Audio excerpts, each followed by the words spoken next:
online. Hi, and welcome to all speakers and participants. We are glad that you are here, and thank you for spending your afternoon with us. I am Nana, and I have been invited to co-organize this event by Georgiana, who as main organizer has worked tirelessly to make all of this happen. So thank you, Georgiana. The event, Intellect and Power Amid Populism and Pandemic, is organized in solidarity with the University of Theatre and Film Arts in Budapest. Students have been occupying a key building of the university since September, and the occupation is a response to a political decision that undermines the institution's self-determination by way of transferring ownership of the university to a private foundation and passing all relevant decision-making powers to a government-appointed board of trustees. On October 1st, a large number of the university faculty went on strike. According to some sources, 60%. And the management as well as the Senate of the university have resigned, as the changes mean that they can no longer determine their own rules of procedure or make any decisions concerning budget or institutional development, nor can they appoint teachers or heads of departments, and they cannot elect a rector of the university. All of these decisions are now handed over to the government-appointed board of trustees. The detrimental changes directed at the University of Theatre and Film Arts are part of a broader political trend, which has also seen the expulsion of the Central European University, forcing it to relocate from Budapest to Vienna. And in a minute, we will be more thoroughly acquainted with the situation as we invite resigning faculty together with an organizer of the occupation to join us and share personal experiences and insights from the front lines. There will also be some short solidarity statements on behalf of the Central European University. But before we start, I have some practical information to audience out there.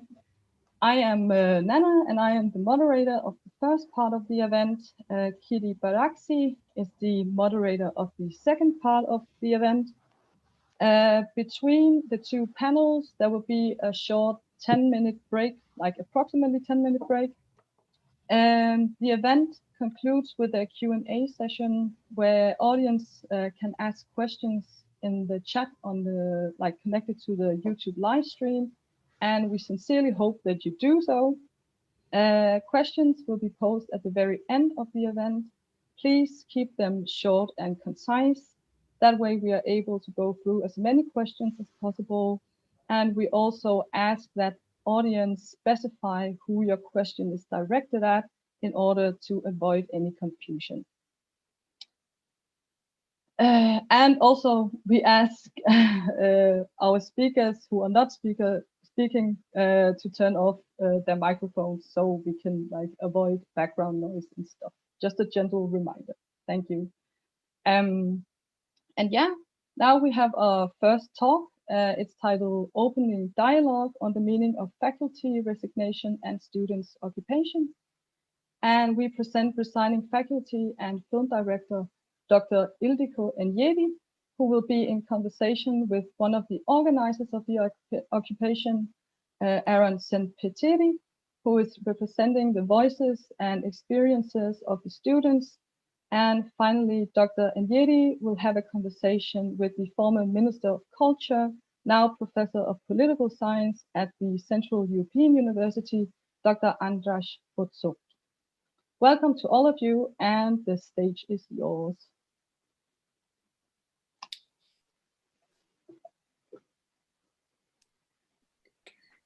Hello, everyone, and thank you, Nana, for the introduction. I think I will leave the mic to Ildiko first, and I think she will lead this conversation, and we will try to pass on as much information as we can about the present situation. Well, I think if I would choose occupation during these 2 hours event, I would just listen to Aaron mostly. He has really a lot to share with us, because as I resigned from my job at the film school in August, the next day when we were deprived of our autonomy, I try to help, I try to encourage, but I am on the outside. And I think what they achieved very, very bravely is very exceptional, and not just to resist the implementation of a system which is against our constitution, against the laws, but also creating something very special, a little republic. And perhaps you can speak about it, Aaron. Okay, yeah, I'll surely do that. I will speak about how this student republic, or learning republic, as we call it, functions on the inside. How this direct democratic system works that we try to establish. But I would like to just add a few words to Nana's introduction. That basically what's going on now with SFA, the University of Theatre and Film Arts. What happened to CEU, these are not these two universities only that are affected, but basically what's happening to us is part of an even broader and bigger project that that the government is trying to take over practically all Hungarian higher education institutions and universities. So basically we are at SFA the 8th Hungarian university, when this transition from being a state university to becoming a private university is taking place. And as you emphasized, the real problem with this is that this is linked to a very direct political intention to take over these institutions that is expressed in the way the funding documents are worded. That these board of trustees that are filled with figures really closely linked to the government at other institutions. For example, at Miskolc, it's the Minister of Justice who is sitting in this board. In Sopron, it's the Minister of Foreign Affairs, because these boards have like unlimited control over the governance in the financial and now also the institutional and educational governments of the universities, and because they don't have a mandate, so that means that they are appointed forever. And because, for example, in our case, in 2 years, all the funding rights are from the state are given to these private foundations. That means that from 2022, no matter what happens, whether there's a government change or what happens at the next elections, these what's done now cannot be revoked. So that's kind of the broader picture of our case, and that's why we're trying to say that we made our own republic. We are fighting for our own cause, but this is a much broader picture. That's that we are fighting for all Hungarian universities, and that's this cause is a common cause for all Hungarian universities and the whole society.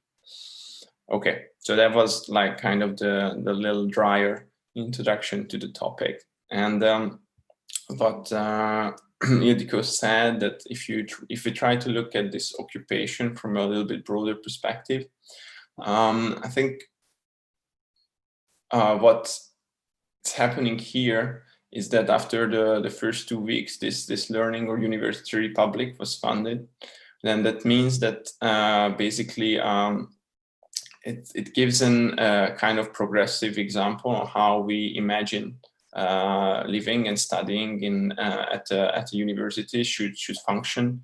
Where basically the basic rules of this republic is that all activities are kind of equal. I think that's the basic rule for us. Is that what means that whether you wanna go to attend one of your course with a teacher that you like and you prefer, you can do that. If you want to take part in alternative courses that are basically organized by, there are many supporters from the outside who are just offering courses to be held online or coming in having small group courses that people can take part. People from the theater institution can join classes at the film institution, and it's vice versa. So that's equal to any kind of class that's taken from the say normal course schedule. And also, if you just want to take part in the blockade, in the occupation, if you help organizing it, you help maintaining it, that's also recognized as equal. If you organize a protest or take part in any kind of performative activity, that's also recognized the same. So I think that's the basically at the core of this republic, that we try to maintain this kind of equality between learning and protesting and keeping the community together. So I think these are the basic rules, and this is supported or complemented by this direct democratic system that was foreign for everybody, because basically we all well, especially here in Eastern Europe, but I think also in Western Europe, what we practice is this representational democracy, and in this direct democratic system, all decisions are made by direct participation. So every night we have this forum where everybody has to take place, everybody's vote counts as one, and all decisions are made there. And we also have these working groups which actually try to keep the day-to-day work going. So like any organization, we have like a working group for press, we have a working group for even for COVID safety, we have a working group for maintaining the stocks, because we receive a lot of support, both like physical support, like we receive for offerings for like food and cleaning products and tents and mattresses, and this inflow of goods needs to be managed, and this and so for all kind of activities we have these working groups that have to maintain the day-to-day activity. And since the middle of September, like faculty members and teachers, they also become part of this. So it's not only students, but the whole university. Every citizen of the university is part of the republic.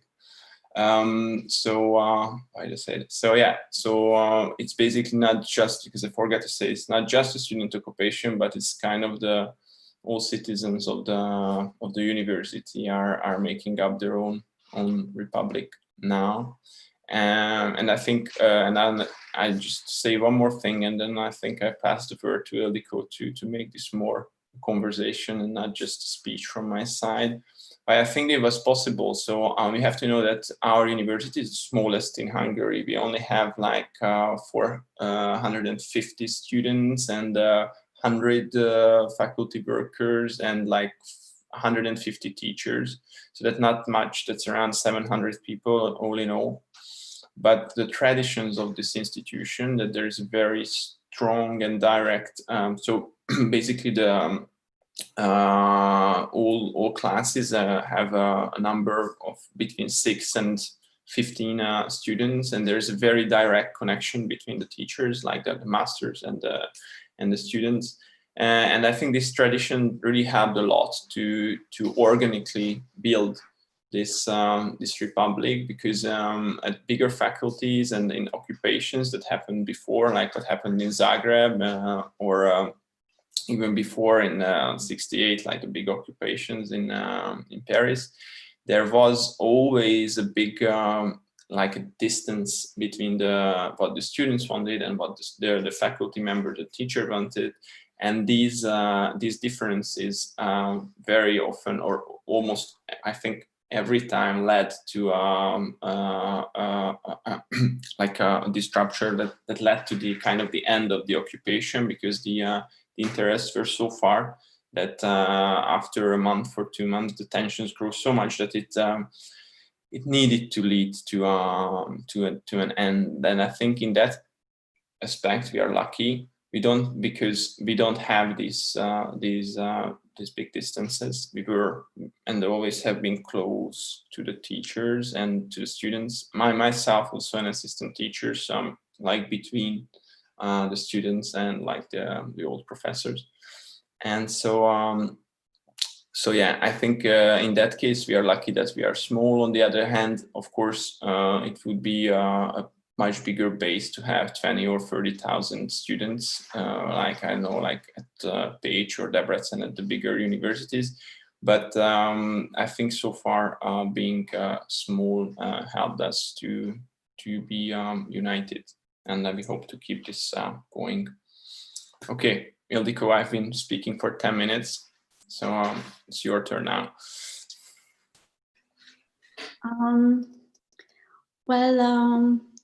What I really admire, what is more or less now can be clear also for everyone after your summary, that for quite a long time, and not just from the moment of the occupation, but during several months in summer, the students were very articulate, very clear, simple, representing very clear principles, which somehow would be very, very hard to question. For example, they would like to have the ministry to act according to our constitution and to act according to the today existing law in Hungary. Is it? You could say it's a minimum. And what I saw, and what is a sort of technique, what is very dangerous, and I think everyone is pulled in it very, very easily, is to blur this sort of clarity, to blur the conversation, to bring in extra perspectives, emotional elements. And I saw during not only the summer, but during 1 year, because our university was very rudely attacked for years, but very openly and very systematically for a year, how easily we can, we who would like to defend our work and our institutions and the values we represent, how easily we can become also involved in this blurred conversation.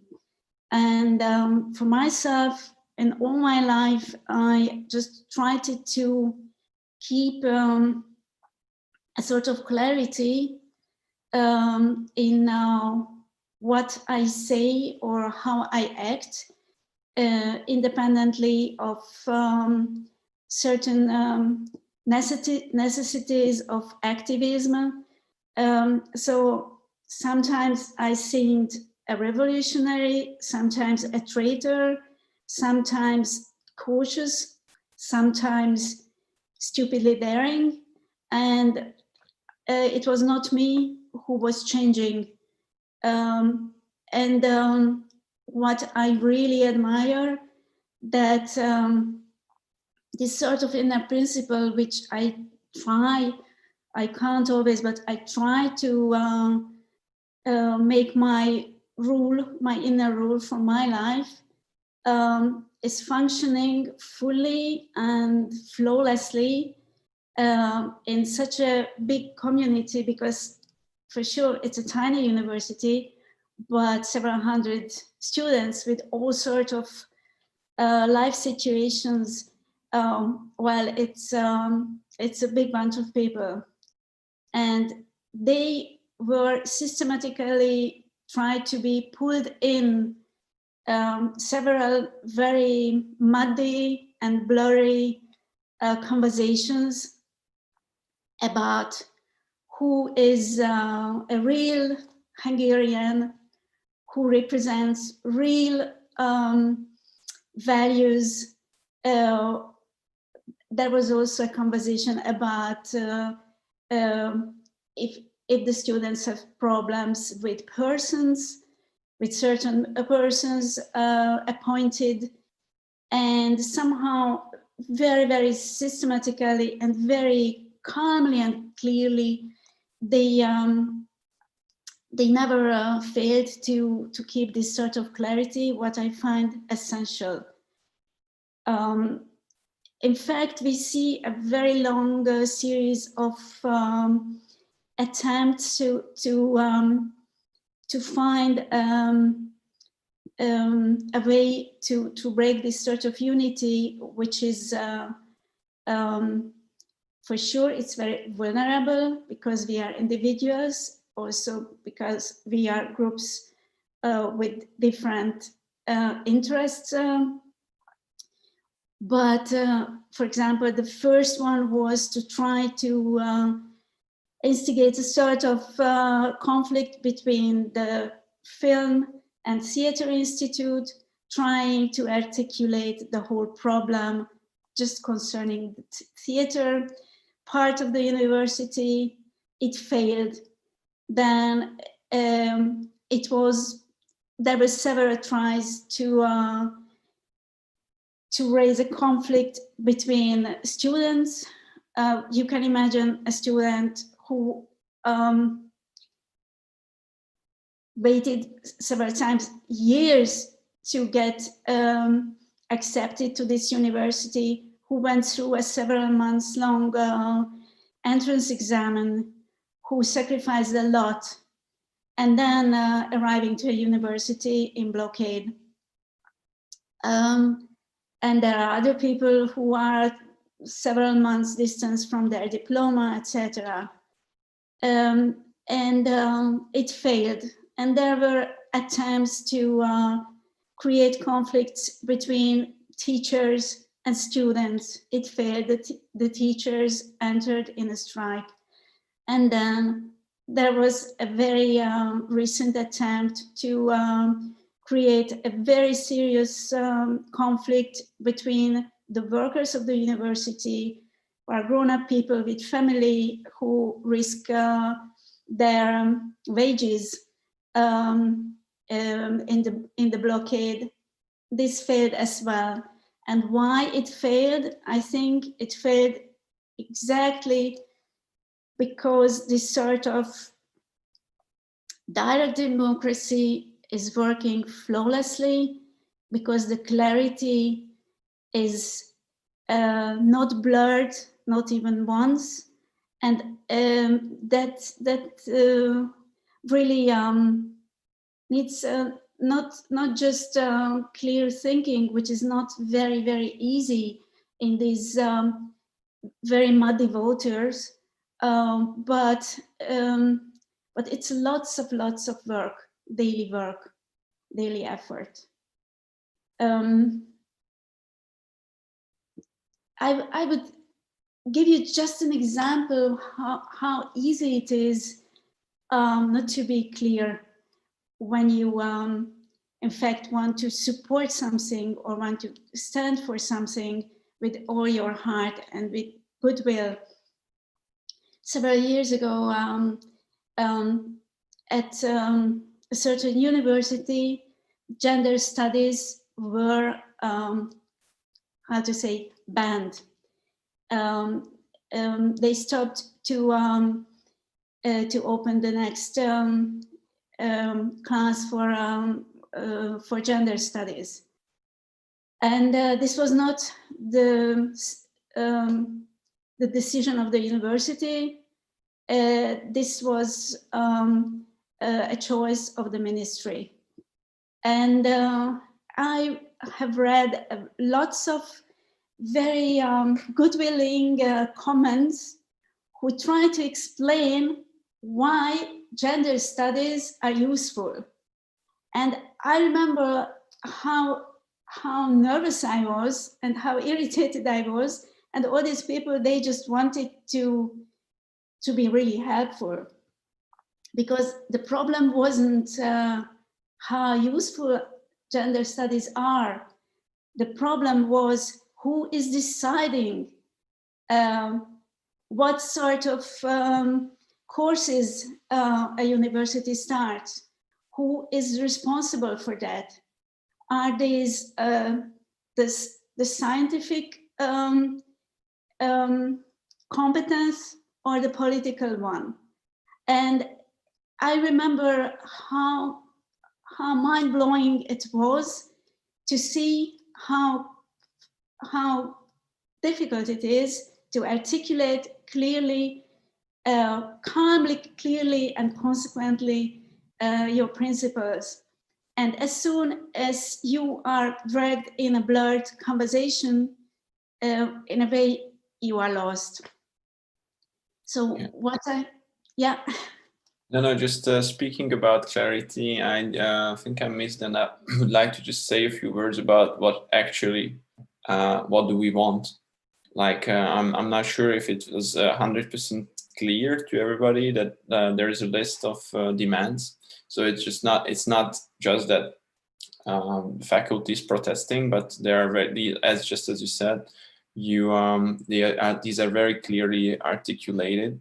And I have them in front of me, so I'll try to read them, but they are in Hungarian, so I'll translate them on the go. So yeah, I'll just say. So the first one is that we refuse the law about this transition of a state university to a private university in its present form.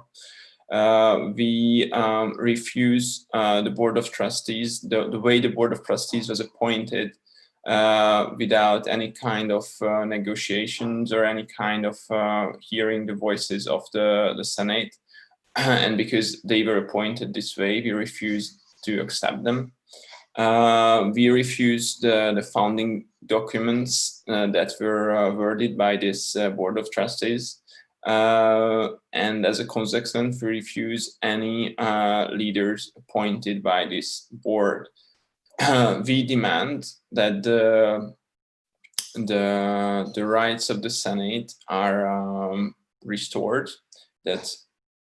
Sometimes I read them and also comment them just to make sure why we actually have these demands. So what we want is to have, again, the Senate as the main decision-making body of the university.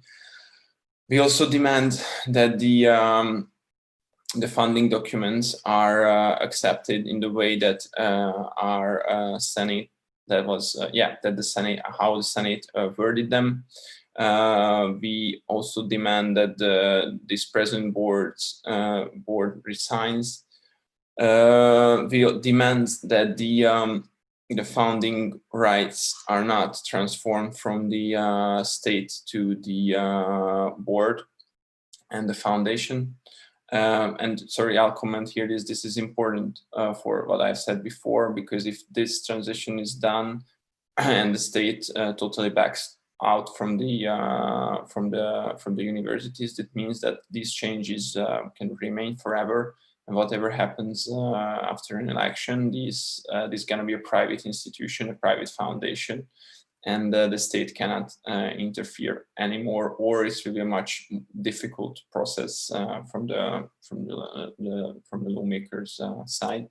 Also, and the last one, we demand that that in the name of the foundation, the word university is added again, because now the foundation doesn't have the name university in its name, and it's suspected that it's done so that all kind of activities can be pursued by this foundation that don't belong to the field of activity of universities, that can make way for all kind of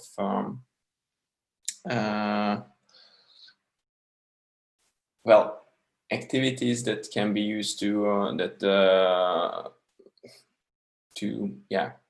uncontrollable activities and monetary transactions that don't belong strictly to the functioning of a university. So that was these were the demands, and I'm also just to I think finish our part is to say that but I think this occupation can function even though it's really a lot of work, and everybody's super exhausted and very tired.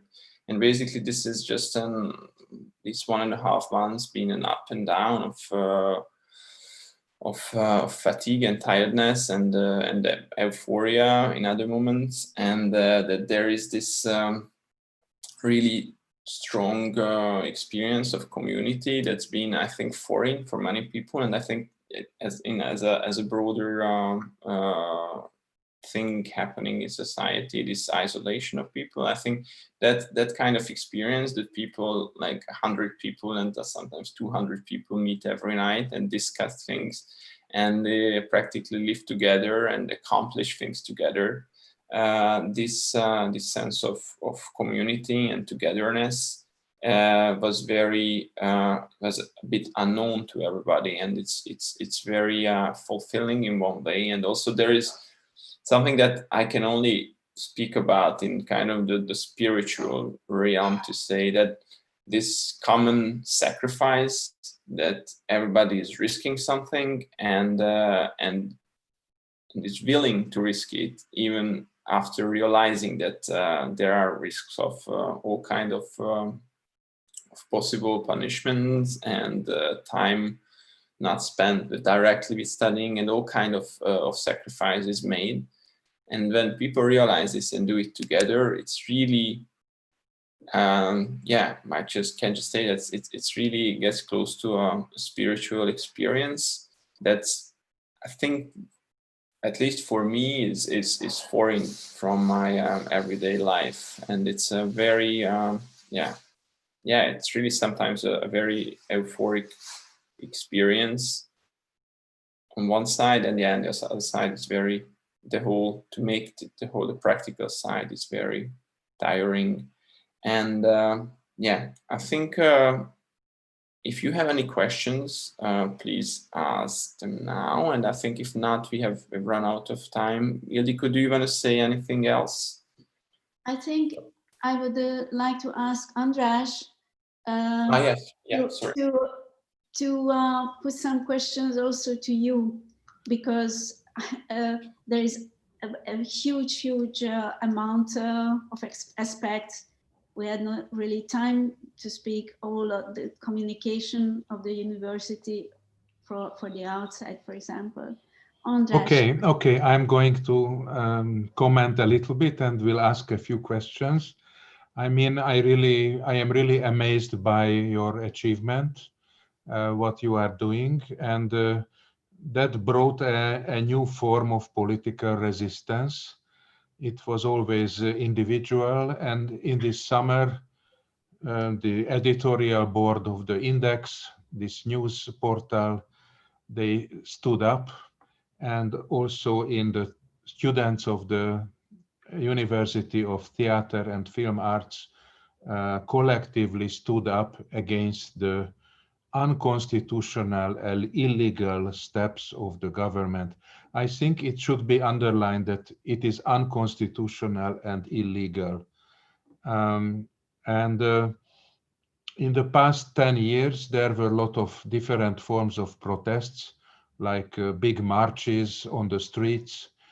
But this is the real first time when a smaller community collectively resists to a government intervention, which is, as I said, unconstitutional, illegal, and undemocratic. So it's amazing in itself. it would be nice to see the whole story, how the faculty decided to join you, or whether it was whether there were different considerations from the side of the older generation and the students, and how this unity could be achieved. I really, as a political scientist, I am really interested in, and also what I wish to add, that direct democracy, as you said, Aaron, is pretty tiring. So when you don't have representatives, you have to meet every day or every night to make decisions, and that maintains the high feeling of belonging by the participants. But it is also, I was impressed by what you said, that it is not just resistance, but as you said, a learning republic. I like this notion very much, learning republic, which means there is a positive, active activity, not just passive resistance and occupying the building, but also doing the normal things together with the professors. So it's more than just a protest, more than just an occupation. It is also a active strike, if you like, because the faculty is still there. New people are not allowed to come to the building, and the building is used for educational purposes. I wonder whether this activity and this whole story is attractive in any way to other students from other universities, whether you felt any form of solidarity from their part. We know that they are pretty much under control, but still, maybe not collectively, but individually. I wonder whether you receive some help beyond solidarity from other university students. Of course, it would be even more effective if it would generate a wider, broader strike or activities of occupation. And the other thing what I want to mention, and maybe you react, is that, of course, the word is about perceptions, and the government media and propaganda is, as we know, pretty effective in distorting the public perception.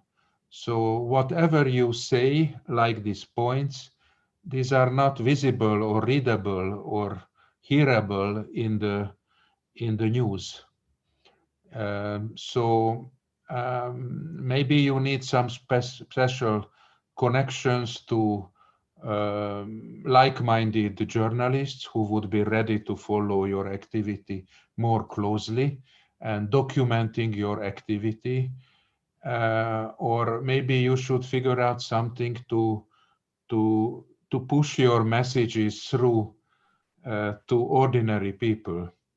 What I feel is that there is a general sympathy towards you. Everybody likes this activity, and you receive a lot of help, but people are very much under-informed about your activity. And I also, but that's other point. It's not about political fight or resistance or occupation or learning republic, all these forms of direct democracy, but also the documentation of this whole extraordinary set of events.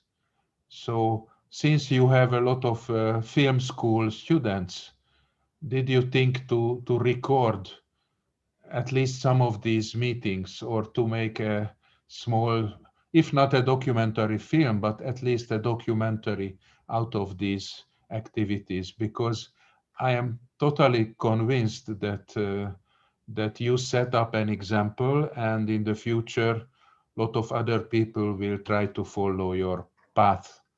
And therefore, it would be good to give more visible signs about yourself, your activity, and your goals. I think time is running really fast, so these are my comments. These were rather comments than questions, but these are directed to both of you, to Aaron and to Ildiko. Maybe you want to say a few words about this before we finish the first part of the workshop. Thank you. I think Aaron can answer them absolutely. Okay. Okay.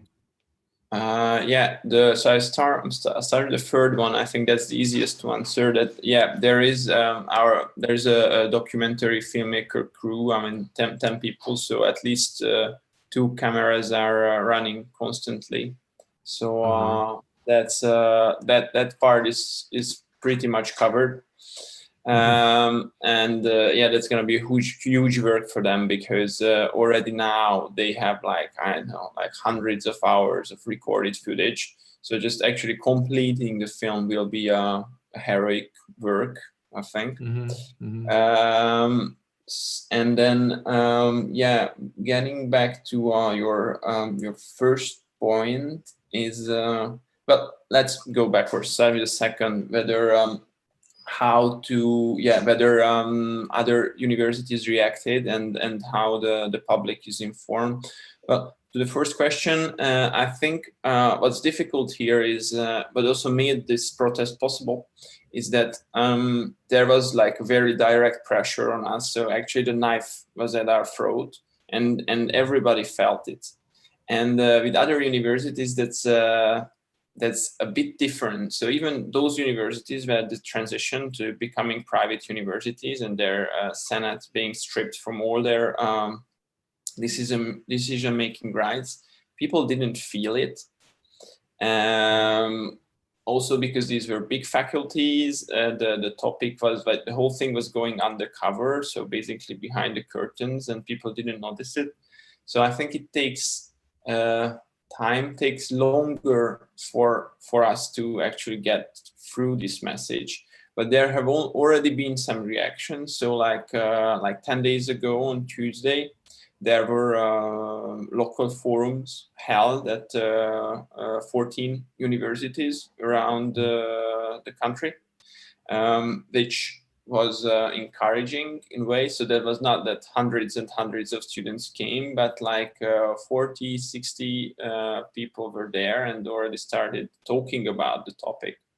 I think next Monday, so not this Monday, but on the 19th or 20th, there will be an information strike held at least at ELTE. So basically the info strike, it basically means that and on the during the courses, the professors and the groups will not discuss the learning material, but they're going to talk about the autonomy and independence of universities and discuss this topic instead of the normal course. And we'll see how many universities will join. So I think, and then we had this last Sunday, an event where we passed on this flame, what we lit when on the 30th of September, the ex Senate, well, basically our ex-rector Upor László and the 2 vice rectors, they didn't resign now, but that was the end of their how you call this period when you have after you resign and there are 30 days that you have to fill. It was the end of for them, and then where they lit a flame of like a guiding flame to leave the spirit that they left there, and then we passed it on to runners. Took this to 5 cities in the countryside, like university cities: Pécs, Eger, Debrecen, Szeged, and Kaposvár, and there were students, like local students, helping to organize the events when they accepted or received this flame. So I think it's happening in the university community a bit slower than what we expected, but I think I hope it's happening. And then for the press, I have a question for you, because I thought we have like a very effective communication strategy, but as you said, probably not clear enough or not direct enough or understandable enough. So what would be your suggestion, like how to articulate it better and pass it on to more people. So what's actually happening here? Maybe this is partly my fault that I could not follow everything. Are you communicating particularly via Facebook or the social media, or you try to use like ATV or Club Radio, or these are out of question? No, absolutely. I think ATV we almost have a daily 10 minutes on ATV, on Club Radio. So every second or third day, somebody is speaking in Club Radio. There are 2 or 3 articles every day. In the prime hours, right? Yeah. The evening. Yeah, evening, and also Club Radio in the morning. Usually we have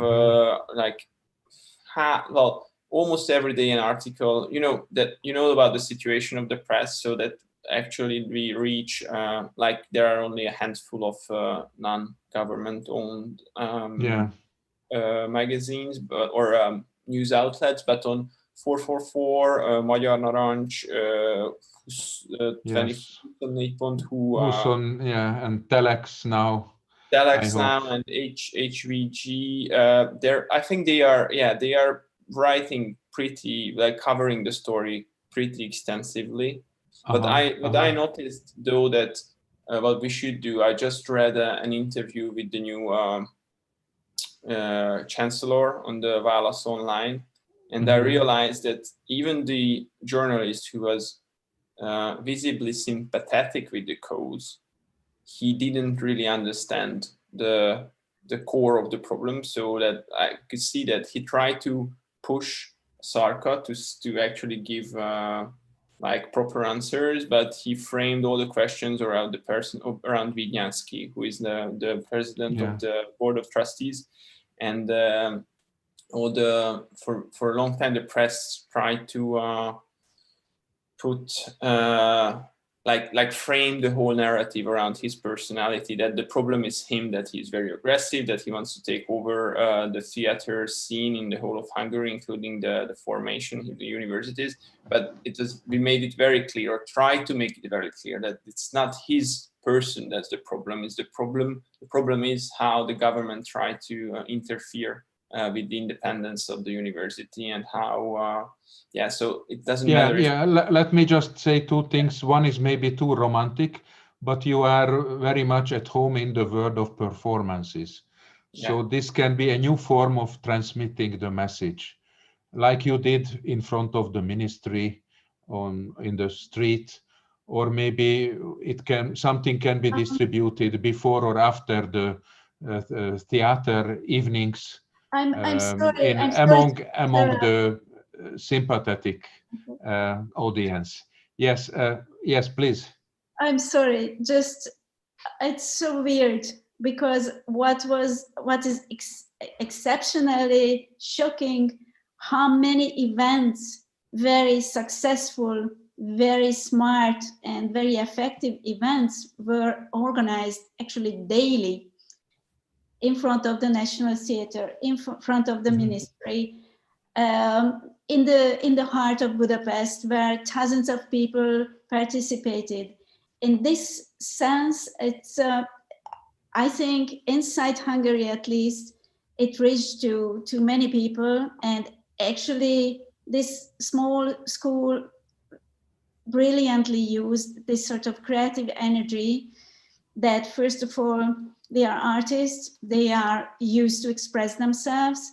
Secondly, they are trained to make independent decisions. So actually, I can't understand how they could come up every day, every second day, with something which needs a lot of organization, a lots of effort, and all these events, this chain of events, I think more than 100, they were successful and funny and expressive. Okay, and so on. Lots of events.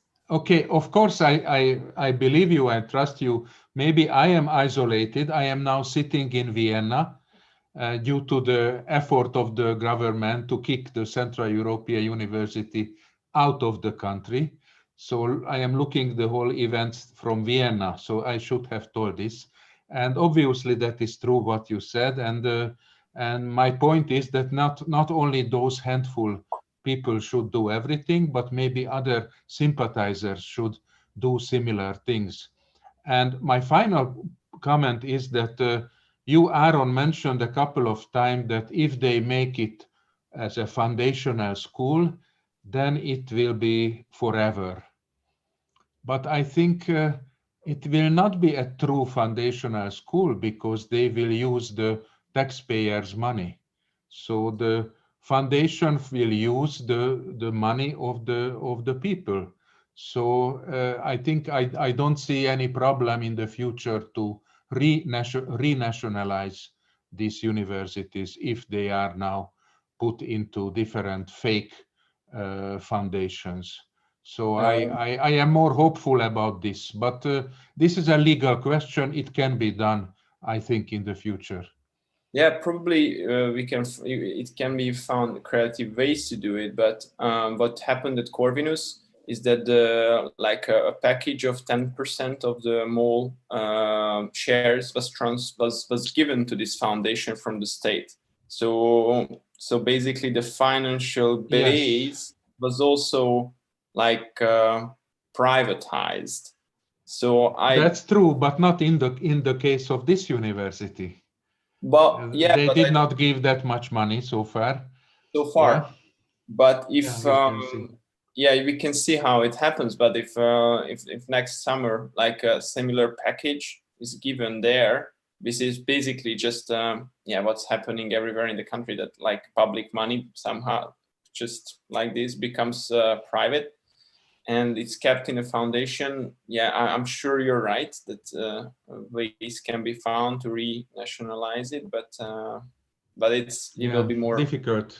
Difficult, and the problem is that if you try to play according to rules of democracy, it's always harder to make things back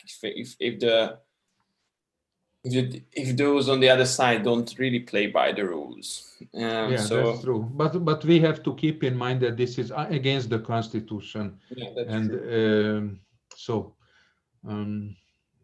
The time is on our side, I hope. Yeah, except that now time is not on our side. Yes. Thank you very much. Thank you very much. I think we got the message that we need to finish. I am very glad to meet you, and I wish you all the best for your fight, and let us know how we can help in the future. Thank you. It's been a pleasure to be with you. Thank you. Okay, thank you, Ildiko Indieri and Aaron Sempiteri and Andras Potsocki. Now we would have welcomed the president and rector of the Central European University, Dr. Michael Ignatieff, but unfortunately he could not make it today. But as a small consolation, I've been asked to read a statement of solidarity from the Central European University. Please turn off your microphones. Okay. The elimination of autonomy of the University of Theatre and Film Arts is the most recent chapter in the systematic undermining of academic freedom in Hungary. The Senate of Central European University declares its solidarity with the University of Theatre and Film Arts faculty and students who are defending, in the interest of us all, the freedom of education and research, as well as artistic expression, a fundamental value of European culture. And moving on from that statement, we now welcome Dr. Eva Fodor, who is Associate Professor of Gender Studies and Co-Director of the Democracy Institute in Budapest. And Dr. Fodor will also deliver a solidarity statement. Welcome. Hello, and thank you for inviting me. It's an honor to be here. I am here to express my solidarity with the fight of students and the faculty and staff and everybody who works at the University of Theatre and Film Arts. My solidarity with the fight that you've been waging against the government's campaign to eliminate your autonomy and to curb the academic freedom of the university.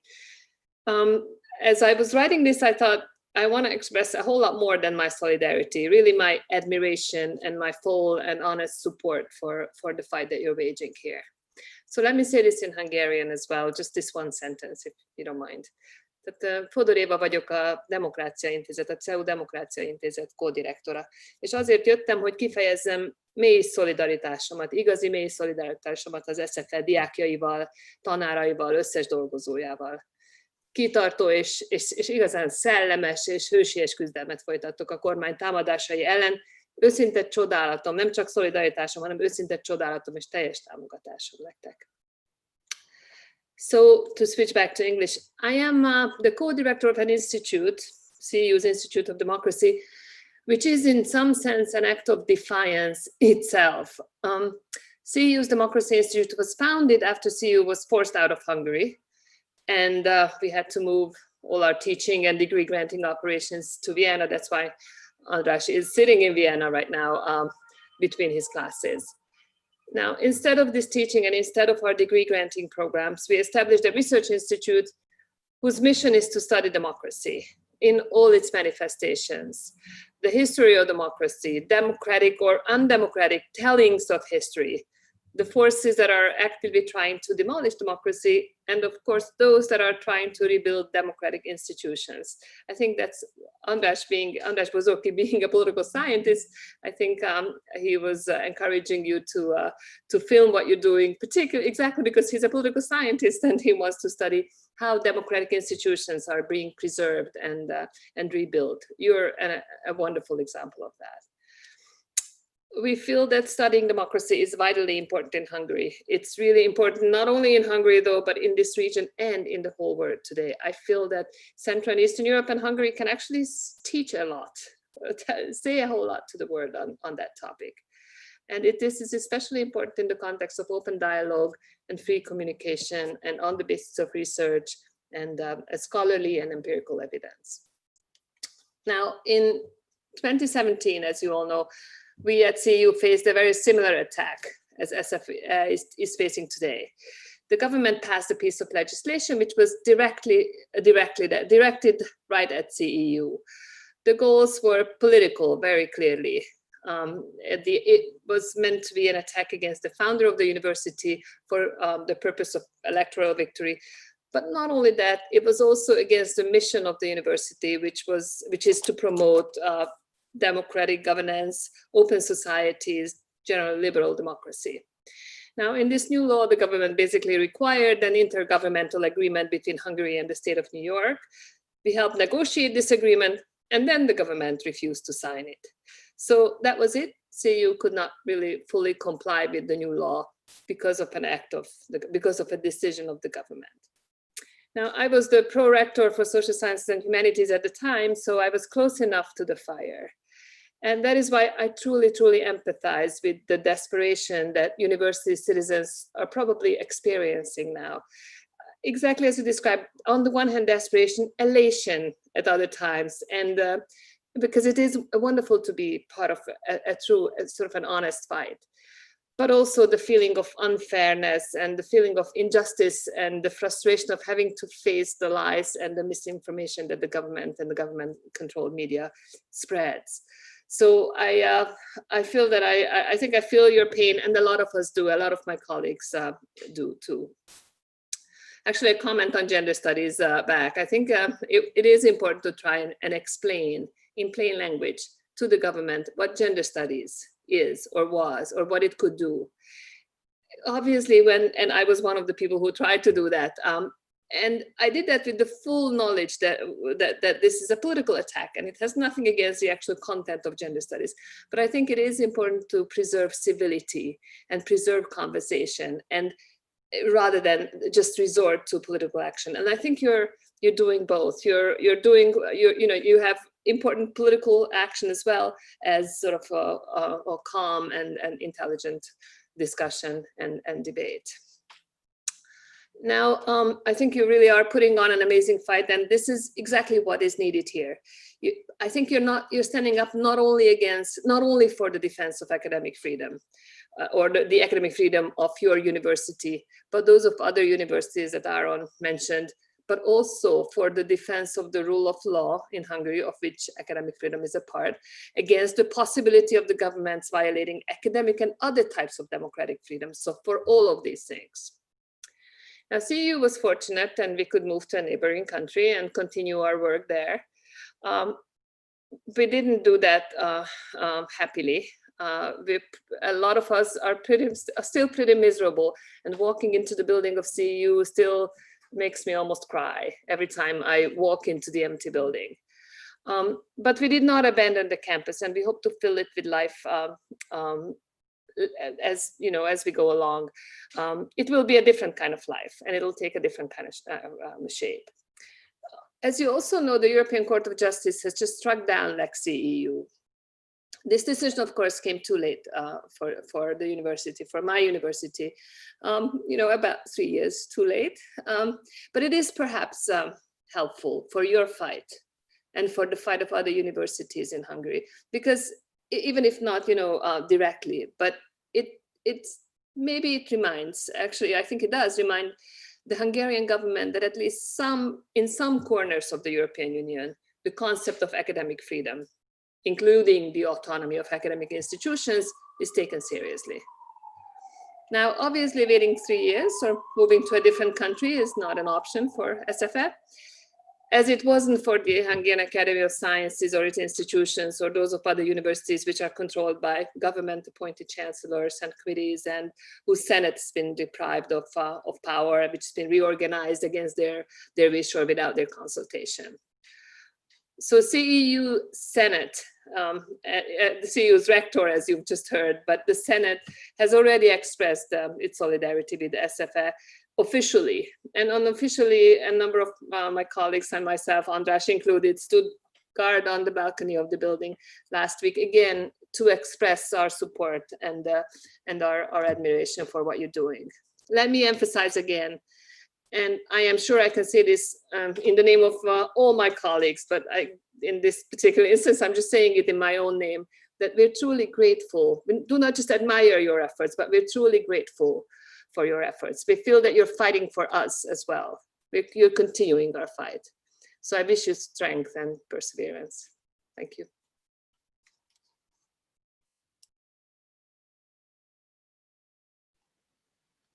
Thank you so much, Eva, for your solidarity statement.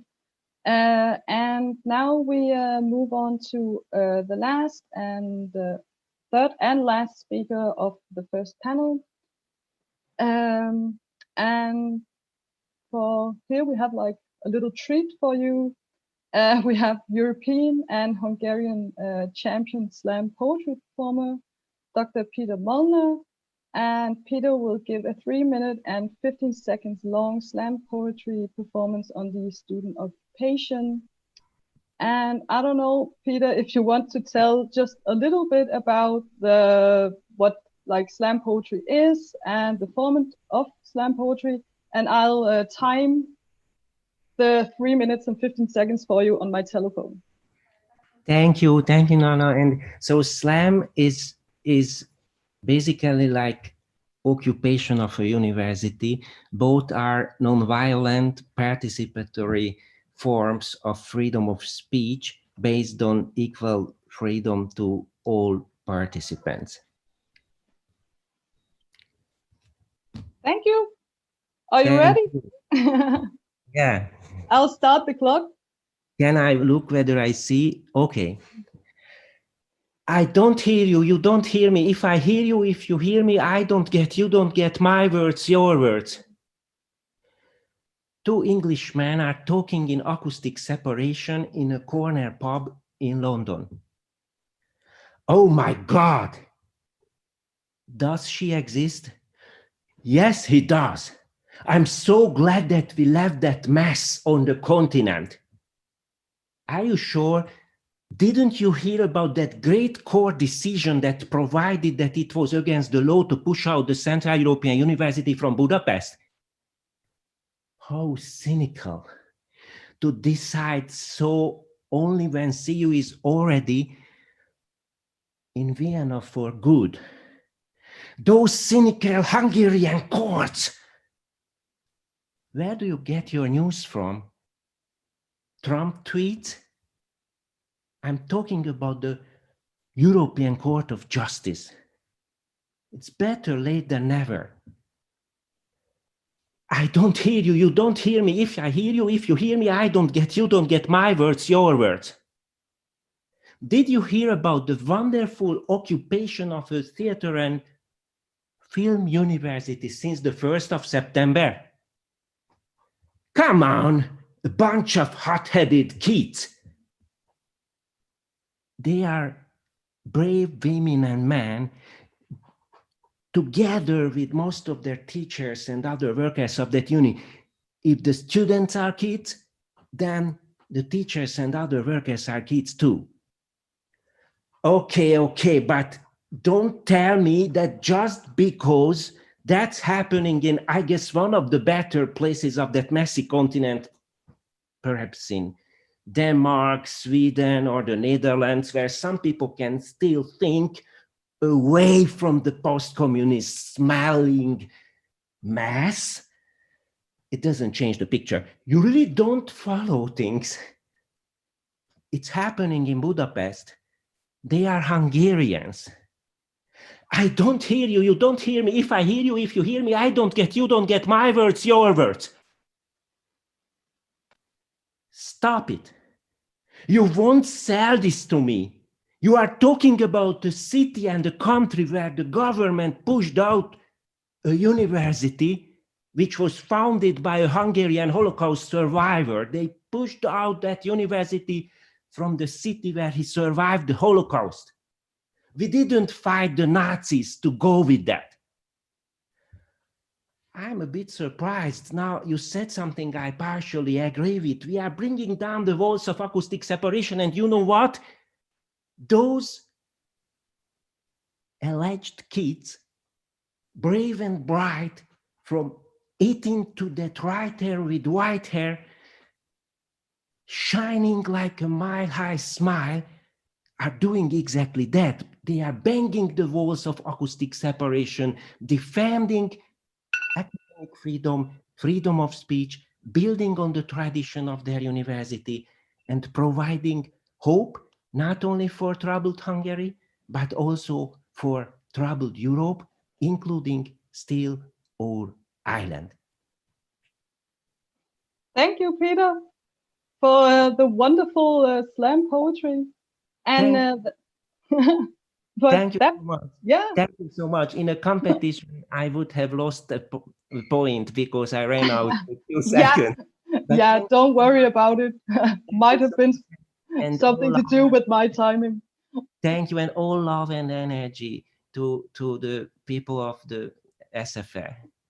They are, just one sentence, I'm a free speech scholar. I observed many demonstrations, street demonstrations, occupations. I never saw such a beautiful one. So thank you. And thank you. Thank you for participating. And now we have a short 10-minute break, but we will return soon. And when we do, Kitty Baraksi will take over as moderator. And before we go on a break, we once again encourage the audience to ask questions via the YouTube live stream. And we also remind all speakers to turn off their camera and microphone during the break. And also remember to turn it back on if you are a member of panel 2 when you return, and be back in time for the schedule to proceed as planned. See you in 10 minutes.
So welcome back to the second part of the event, Intellect and Power Amid Populism and Pandemic. And yeah, let's see if our speakers are all back.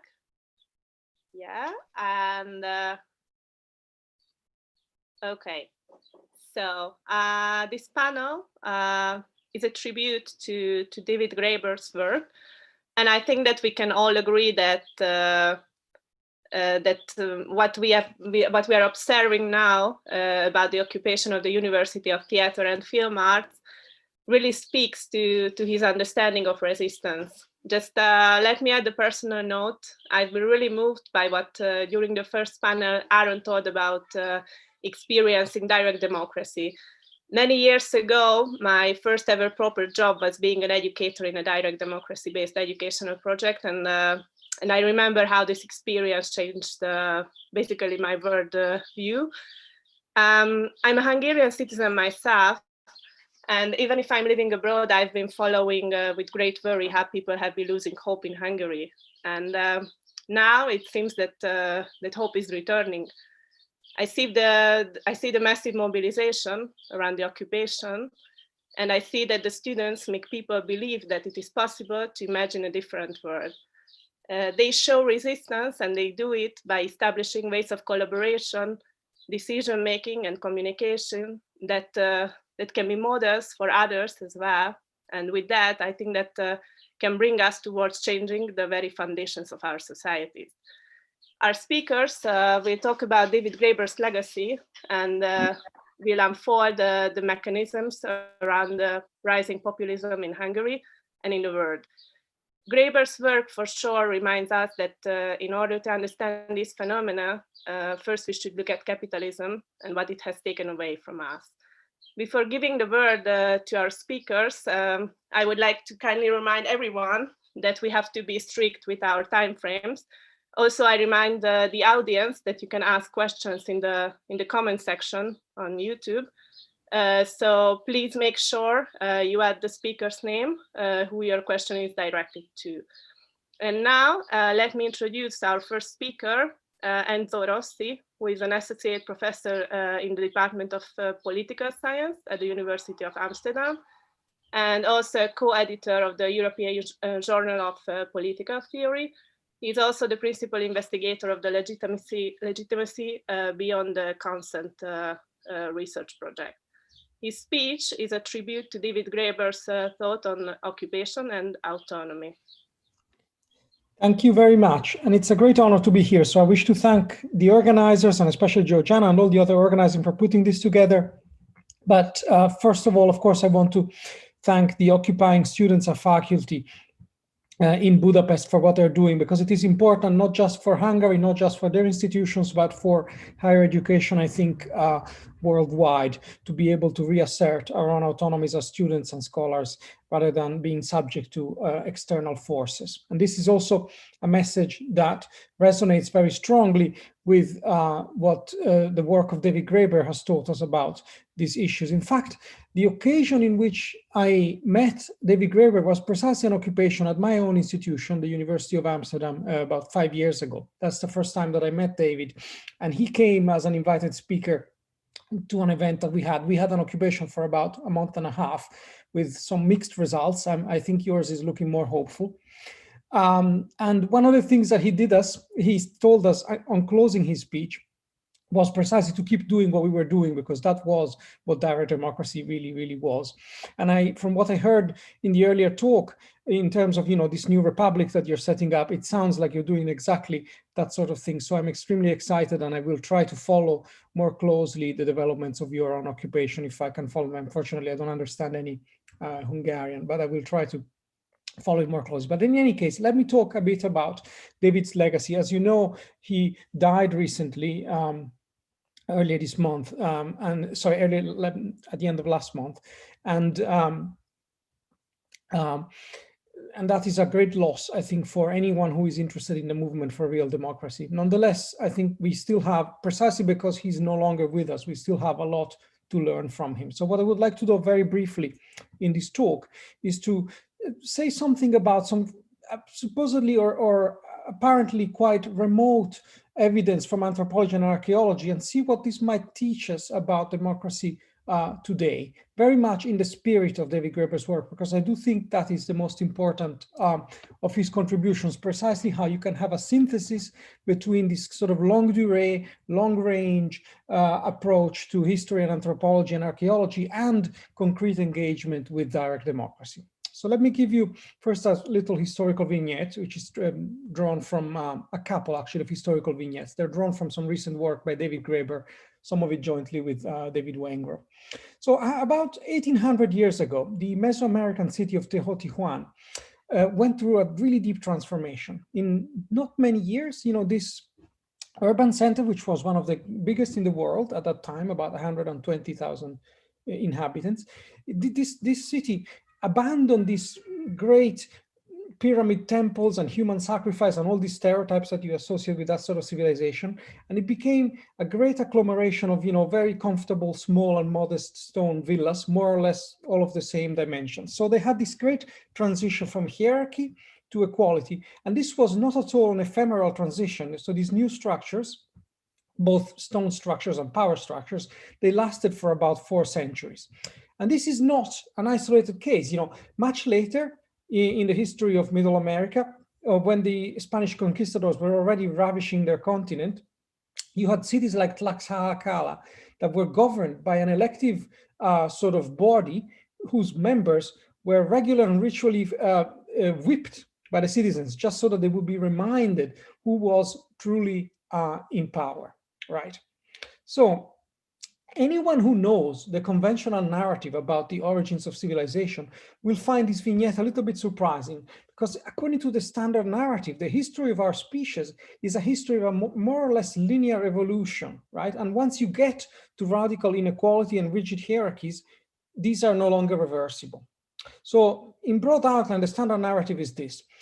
Anatomically modern humans appear about 200,000 years ago.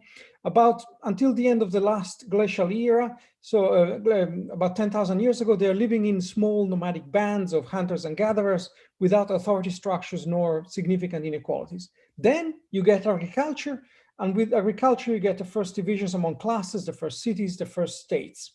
And then you have this complexity that makes hierarchy inevitable. And so the rough idea seems to be this: equality rather, belongs to this remote past that is lost forever now, unless you want to go back to living in small bands and reduce the world population to a very, very small fraction of the current world population. And there are people who take this view. You've got anarcho-primitivists, but this is not the approach of David Graeber, right? So David Graeber wants to unravel this standard narrative with empirical evidence, right? So in reality, we need to change our understanding of our remote past, and with changing that understanding, we can change our understanding of what our future might hold, right? So for Graeber, there isn't such a thing as this long idyllic past, without political and social change, this sort of childhood of humanity. There's no primitive egalitarianism. There are no rigid phases of social evolution. So from bands to tribes to chiefdoms and states, you don't have this progressive order that you've got where you have more complexity equaling more hierarchy. So on the one hand, Graeber reminds us that hierarchy and deep inequalities, they exist even in the less complex societies. You have gender inequalities, of course, and we were reminded of the importance of gender studies, especially in the Hungarian context recently. And also you have various forms of servility and even slavery.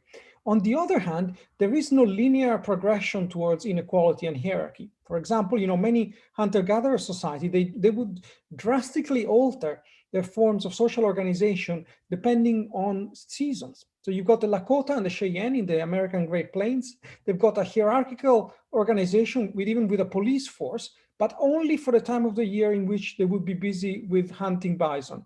For the rest of the year, they would have much more egalitarian structures.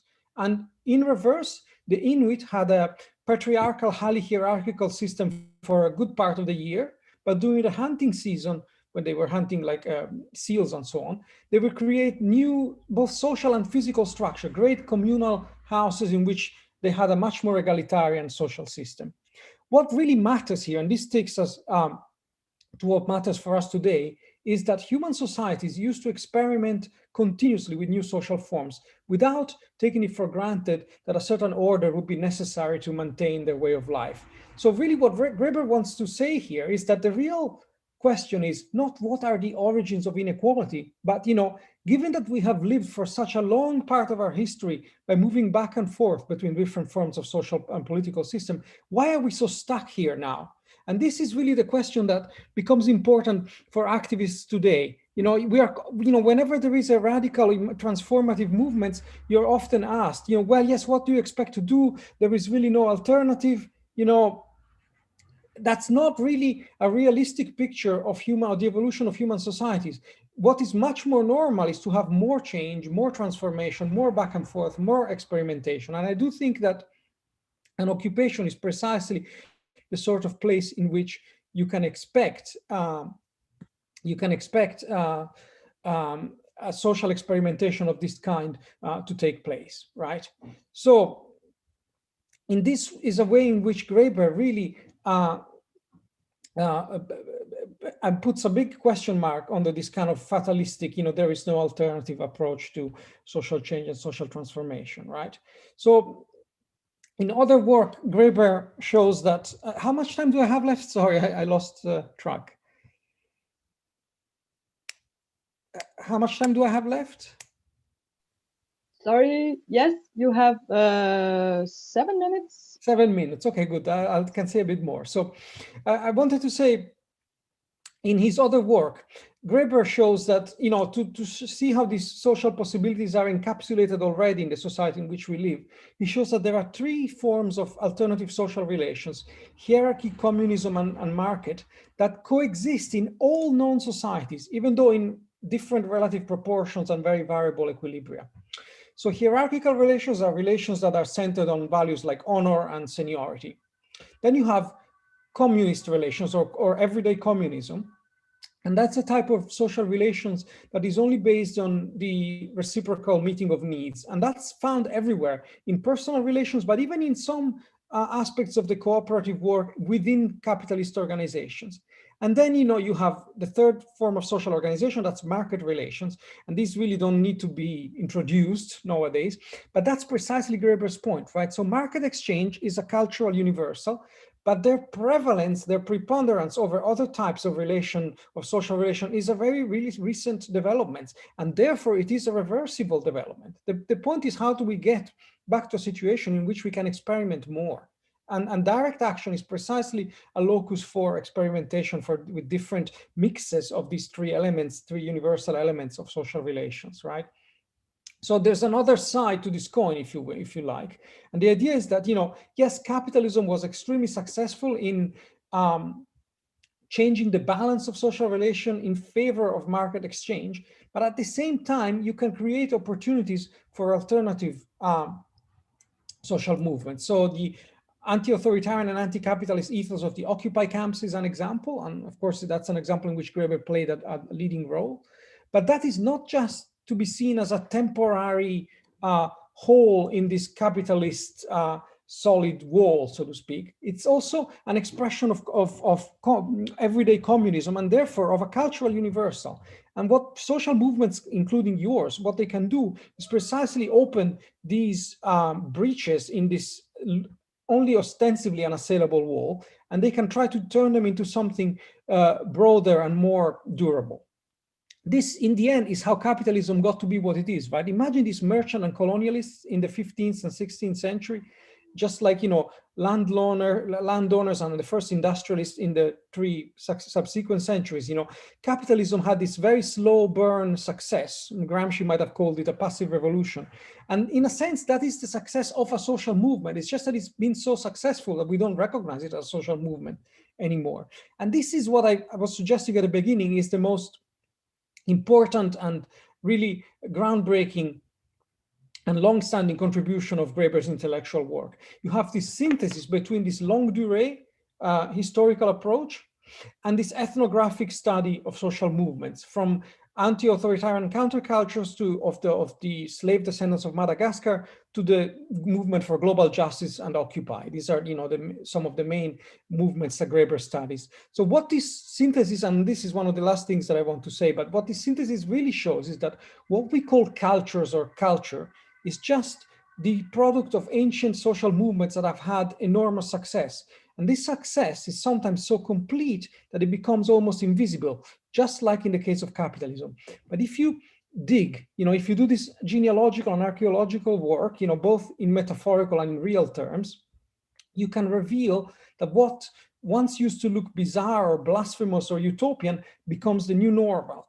And this historical consequence, this historical knowledge and this anthropological understanding allows us to understand that, as Marx famously observed, all that is solid melts into the air, just like these great communal seasonal houses of the Inuits. And this is what we try to do with social movements. We show that what looks like an inevitable social order is anything but. So I wish you all success with your own movement in being able to open some sort of breach in this seemingly unassailable wall of authoritarianism. And I think you have managed already to open quite a few cracks, and that is why we are here.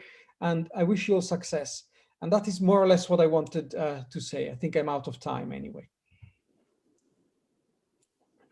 Thank you, Enzo. We hope that what looks utopian now becomes the new normal. And let's give the word to our next speaker, who is Miklós Süköst, who is an associate professor at the Department of Communication at the University of Copenhagen. And the title of his speech is The Strategy of Solidarity against, against authoritarian populism. Okay, thank you very much. I really appreciate your kind invitation and enjoyed the discussion. It's a wonderful conference indeed. I'd like to talk about three things briefly. One is to put the SFE students' action to relate it to Hungarian theater history and the history of performing arts. Second, I'd like to talk say a few words about the politics of resistance against the Orbán regime in Hungary. And third, which is the title of my presentation, anti-authoritarian political strategies and anti-populist political strategies in Central Europe today. In fact, this is a weekend for me, which is very, very busy in support of SFE students, because yesterday in Copenhagen, we waged a demonstration. We had a demonstration in front of the Hungarian embassy, showing solidarity with the SFE students. It was a Facebook event organized by Hungarian citizens, students, and people who work in Copenhagen, in Denmark, Hungarians. We were about 20, 30 people in front of the embassy, supported by 200 other people. We read the students' demands.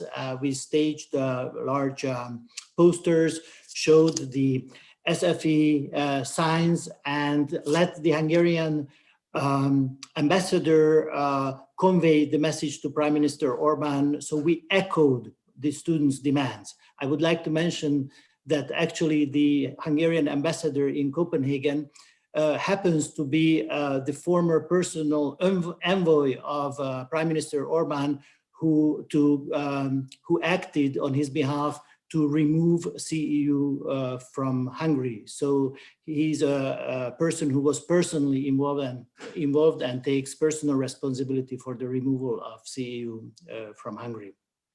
But back to SFE.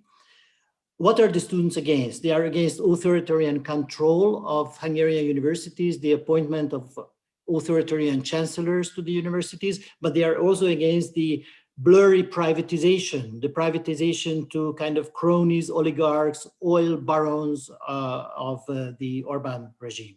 They demand rule of law, national public ownership of universities, against disruption of institutional autonomy. They demand autonomy of university and academic freedom. But how do they do it? By occupation, by the learning republic, by doing democracy, by performing democracy, kind of an educational republic. And I would like to relate this to the very early stage of Hungarian theater. the 1800s, the 19th century, early 19th century theater, where performing democracy, acting out democratic demands, acting out demands of constitutional state, liberal division of powers, and patriotism were the calls of the day in theater, in political theater. I'm referring to the Hungarian reform era, Reformkor, in the 1820s, 1830s, where patriotism, one of the key forms of patriotism was the demand for national theater. The first stone theater built of stones was built for Hungarian acting and not German acting. Was the first building was erected at the Lake Balatonfüred, in the early 19th century. And when I hear these students performing, see these students performing democracy, it's that generation that comes to my mind. The students here created like a channel in time back to the early 19th century, where Petőfi Sándor, Jókai Mór, Laborfalvi Róza, and other giants, the creators of Hungarian National Theatre, acted democracy, acted revolution in the 1848 revolution. So they were actors. Petőfi Sándor, one of the greatest Hungarian poets and the poet of the 1848 revolution, was an actor himself. And these people had the key role. They were the leaders of the revolution in 1848. So in their act, what we consider as theater play at 7 o'clock in a theater and political act out in the street, it was the same. It was united. Actually, even in political science and sociology terminology, we say actors, political actors. Well, now it's literally the political actors. These students are the political actors. They are democratic actors, but professional actors at the same time. Actually, politicians are often former actors, aren't they? We know several examples. Think of Ronald Reagan, the former movie actor star, or Arnold Schwarzenegger, the former Terminator. I mean, I'm not saying these students are the Terminators, but clearly they utilize the same reservoir of skills that enable them to be excellent actors, political actors. Or Cserhalmi György, a Hungarian actor who played a role in 1990 when he demanded a constitutional state and democracy in his speeches and performances in public squares in the streets of Budapest.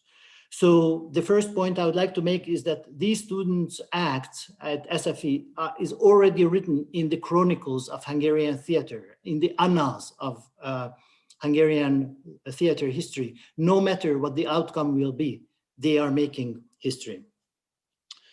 The second point I would like to talk about, that this is not only political theater or acting out politics, but it's real political resistance. I'm also a political scientist, and I see this as a new wave of resistance, a new form, a new genre, a new mode of resistance against Orbán's authoritarianism. And it's not only authoritarianism anymore, it's militarism. There are many signs of the militarization of Hungary's regime. There's no time to discuss it here, but one sign is actually that the new chancellor appointed by Orbán's regime is a former military person. He's a former colonel whose whole ethos shows that he's used to take orders and execute orders. That's how he tries to deal with the students. So in terms of political resistance, the students are showing something new. We haven't witnessed occupation of public spaces of this kind, public institutions, this kind, since 2010, since the beginning of the Orbán regime. We have seen demonstrators and demonstrations, including large mass demonstrations, even hundreds or tens or hundreds of thousands of people against individual acts of authoritarianism, new policies, but they were always related to cases. These were single issue demonstrations against the crushing the Hungarian scientific academy, or closing down Index, or Népszabadság, or for press freedom, or there were many, there's a very long litany of these public demonstrations, but they were always reactive, post festa, after authoritarian lawmaking by the Orban regime. So the students are doing something different. It's sustained, it's long-term. It's against, as András Bozoki said, against the unconstitutional and illegal government action.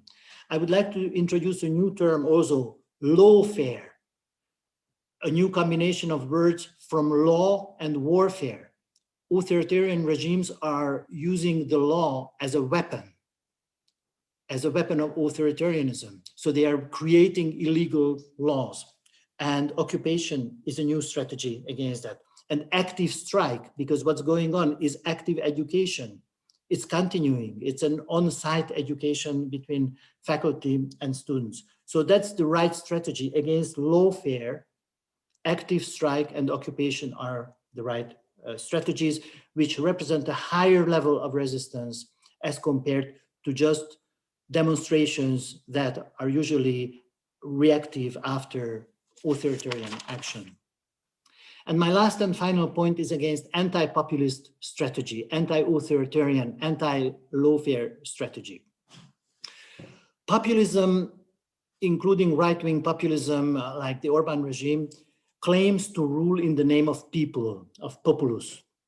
And it's famous for mobilizing against enemies, constructed, imagined enemies. Let it be external enemies, external people, like in the case of Orban, it's Brussels, it's the European Union, it's George Soros, or internal enemies. Let it be intellectuals, Jews, Roma people, 5 minutes.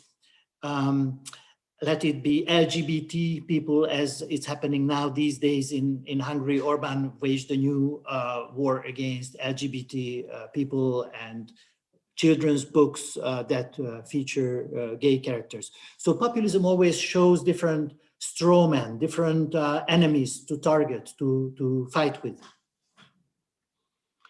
And against this strategy that always claims to represent the majority against minorities that can be crushed here and there under the thumb, the only right resistance is actually to create another majority, another moral majority, if you like, showing that you don't represent the majority. Actually, society is not unanimous, not united. It's just imagined. It's always factored according to different interests and several variables. And actually turning those variables, those segments of the populace, of the demos against authoritarian leaders is the right strategy. And the keynote, the cornerstone, the heart of that strategy is solidarity with suppressed people and targeted people. And I would like to say that these students are already successful.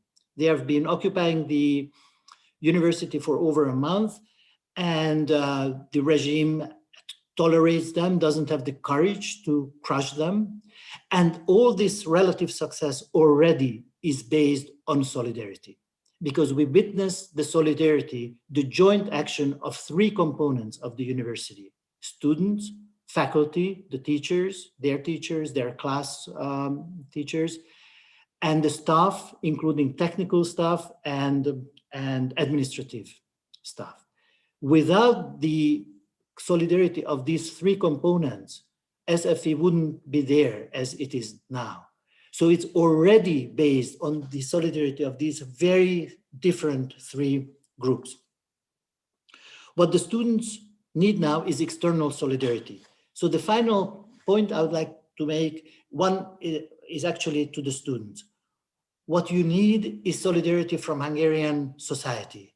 And the right way to that is to create bridges, more platforms, more collaboration, more overlapping fora. And there was a very good discussion of the media strategy of the university. And I would like to say that if you're already doing a film, there are hundreds of hours of footage. I'm a media scholar. I would like to suggest to actually release bulletins, to release news from that footage, release your own footage. You can create a daily news service Some of the students are actually media majors and news majors. They learn television there at this university. So you have the footage. Don't only create only a documentary film. Release your footage. Use the power of the camera.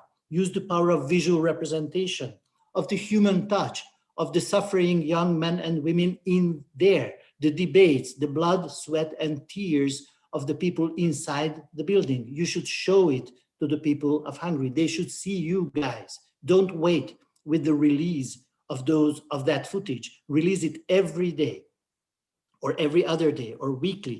Create a weekly bulletin. And there are supporting fora in Hungary, like the Partisan, online news on YouTube, and several other fora. Ildikó is saying that on the Facebook page of the students' organization, it happens. Well, I'm telling you, I'm a news junkie, and I spent several hours following the news from SFE, and I didn't know. So perhaps there should be a coalition with TV stations in Hungary. So a regular news bulletin would be a wonderful thing. And Ildikó is saying it's not a regular bulletin yet. Well, that's just one idea that can create more channels of information. But the success, once you have this channel or flow of information, the success actually depends on us. And I wrap it up here. It depends on us, Hungarian citizens outside the university. It depends on our solidarity. If the students fail, it will be up to us. It will be up to Hungarian society. It will be those of us who don't show solidarity. It will be up to the other universities, the rectors, the Hungarian Rectors Conference, and the medical doctors, and everybody who does not show support. They will fail because of us. They have already done everything they could have done. So I would like to finally show this sign, Free SFE, and it's an open case. It may go both ways. They may fail or they may win. It depends on us. Thank you very much. Thank you, Miklós. And now Judith Gárdos and Márton Zászkalicki will speak about politics, science, and money through the case of the Hungarian Academy of Sciences and parallels to other endangered species. Judith Gárdos is a sociologist at the Center for Social Sciences, former Hungarian Academy of Sciences, and Márton Zászkalicki was a fellow of the Institute for Literary Studies, and they are both board members of the NGO called Academy Staff Forum. Thank you very much. I will start, and I will finish after 5-6 minutes, and Judith will continue. Hopefully, we have a PowerPoint presentation, so if you see my face, you can follow there. But like it's kind of crowded, so too many things they put there. But like, what we would like to talk about, and I think it's a really important factor in the intellectual activities in Hungary, and especially the scientific ones, is the institutional and the financial background. And we believe that one of the most crucial issues is science funding in Hungary. This is the most important channel and means by which we believe academic freedom can be put in danger, and that really happened in a couple of times in the last couple of years. So what I'm gonna give just in the next couple of minutes examples what kind of struggle we had in the last one and a half years, and each and every stages of the story was somehow connected to the issue of finance. So by and large, the end of the story was that the Hungarian Academy of Sciences lost its research network we were a member of for many years, and now we are a new network, seemingly independent, but independent from the academy, but rather under the control of the Hungarian government, because the board members are appointed by the Prime Minister and the majority nominated by the Minister for Innovation. But even before, and I think that's a lesson for science, representative science in Hungary, what kind of attempts from the government took place to gain financial control over research. Just a minute about the structure of the Hungarian Academy of Sciences, because maybe you don't know too much about it. The important thing is this is Marci, please share the slides. I actually do, but if I not, then I'm really sorry. Just give me a second. Actually, the host disabled participant screen sharing, so I'm not gonna sharing anything. I'm just gonna speak about freely. So I'm really sorry about that. So the Hungarian Academy of Sciences is very unique in its status, given that it's a self-governing public body with a public duty to oversee science in Hungary. Secondly, it had a research network in Hungary, which was biggest in the country, and the only research network dedicated to discovery research in the country. So it was exceptional in that matter. What is the important things that the in 2018, the Ministry of Innovation came out with the idea, and that was one of the first type of, how to say, I would say, scientific populism from the minister, that the academy is not efficient enough, the innovation level is very low and pure, and the national values are not nourished enough, so we have to make reforms. And there were many ways actually how they tried to take control over the research. The first was that they carried out a budgetary allocation. They took the money of the academy and put under the minister and the ministry, even if they said that they're not gonna withhold the money. In the second step, actually they did withhold the money, and they blackmailed the academy if they didn't reach a compromise during the so-called reform process. They're not gonna give the money back to the academy, and obviously. And third, when it seemed that the academy didn't want to give in and didn't want to reach a compromise, which according to the ministry was to accepting the ministry's ideas about it, they threatened with the plan to dismember the research network, cut it off and put it into a different form, including a foundation, just like with the theater university right now. And finally, they introduced a tender, a new financing system with ministerial veto. So the minister could say which project gets funding and which not, after all, even if the list was provided by the institutions. So basically what happened, that they forced the MTA, the academy, and the institutions to accommodate by themselves to the wishes and trying to please the government by applying for projects which they believe would please the government. It didn't happen because we didn't enter this new system. But I'm just saying here that there were many attempts to put the academy and the institutions into a position where the only way to get money, enough money, is to somehow accommodate topics and research and everything towards the government wishes. So there were many examples. I don't have too much time.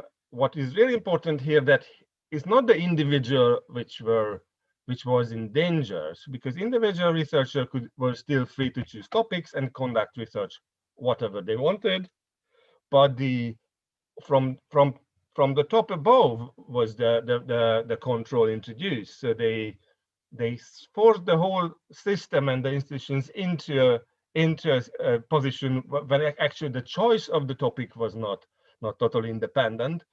And that's what basically created a need and sort of that created an atmosphere in which our academic staff forum was born and created, because we believe that this whole process is unacceptable.